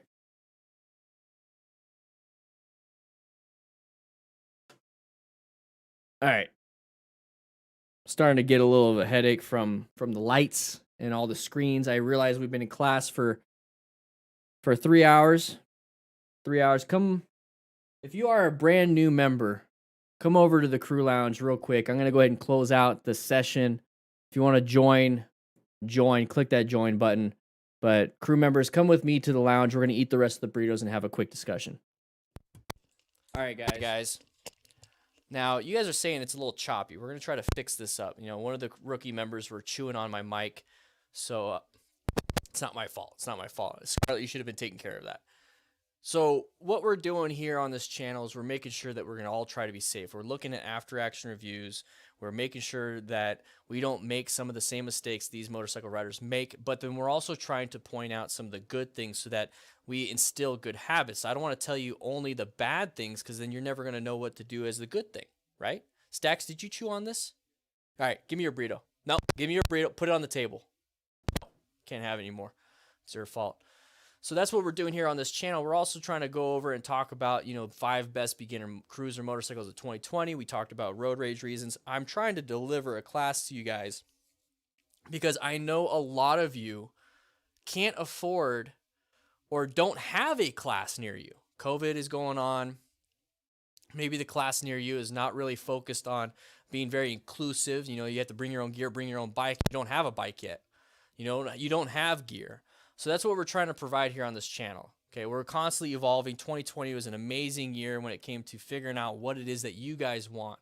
And that's the main thing, is that I am consistently looking and feeling the tone of the Discord, constantly seeing what you guys are saying in the comments, constantly figuring out what it is you want and what it is that you need. I am 3 foot tall. That's why the Honda Rebel 500 is an amazing bike. It is meant for short people like me. Okay? Thank you for pointing it out. Jeez. Hey, how's he even in here? He's not even a member. How is he in the lounge? Rookies. Go ahead and give him a burrito. He's probably hangry. Anyways, we're trying to make this as inclusive and as fun as possible. I mean, that's why we're the best damn online motorcycle community in the world. That right there on the screen, that is Rainin', and then we have Venezia, and we have me out there practicing in a parking lot. We have motorcycle training concepts. That is the on motorcycle training. We're working hard on that. We're trying to bring back the After the Ride podcast with Matt so we can talk about how to buy and how to sell motorcycles. And we also have another channel, more DanDanTheFireman, where a lot of these clips kind of go in that don't make it on the main channel. But the live streams, we are focusing on making it a full-on class for you, free. I want this free class to be here. I want to do it once or twice a week, but I want your input. I want you guys to let me know in the Discord, what is it you want to see more of? Do you want me to answer more Q&As? Do you want me to go over more bike stuff? You want me to go over more, my tips that I give you?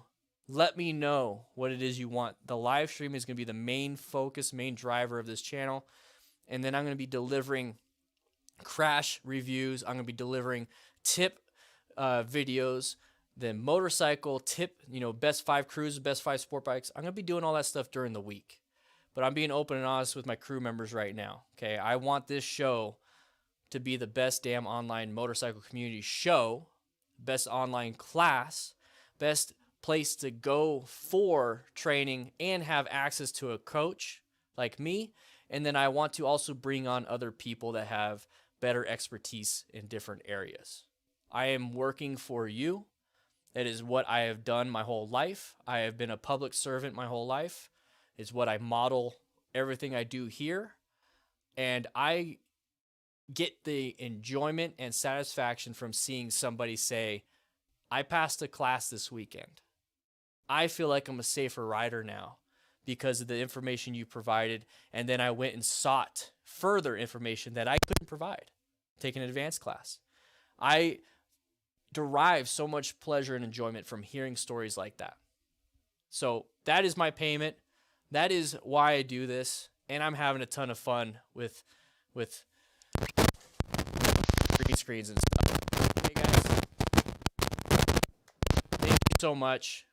We just had Thanksgiving. We're closing out the year. I just want to say thank you, thank you, thank you for all the support. Truly appreciate it. I'll be seeing you guys around.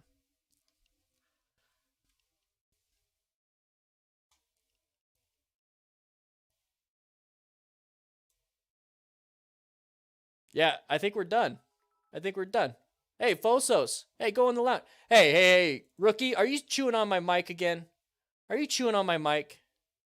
Get in the lounge. Get on the Discord. Come on. Get on the Discord. Boom. This is the Discord. It is absolutely free.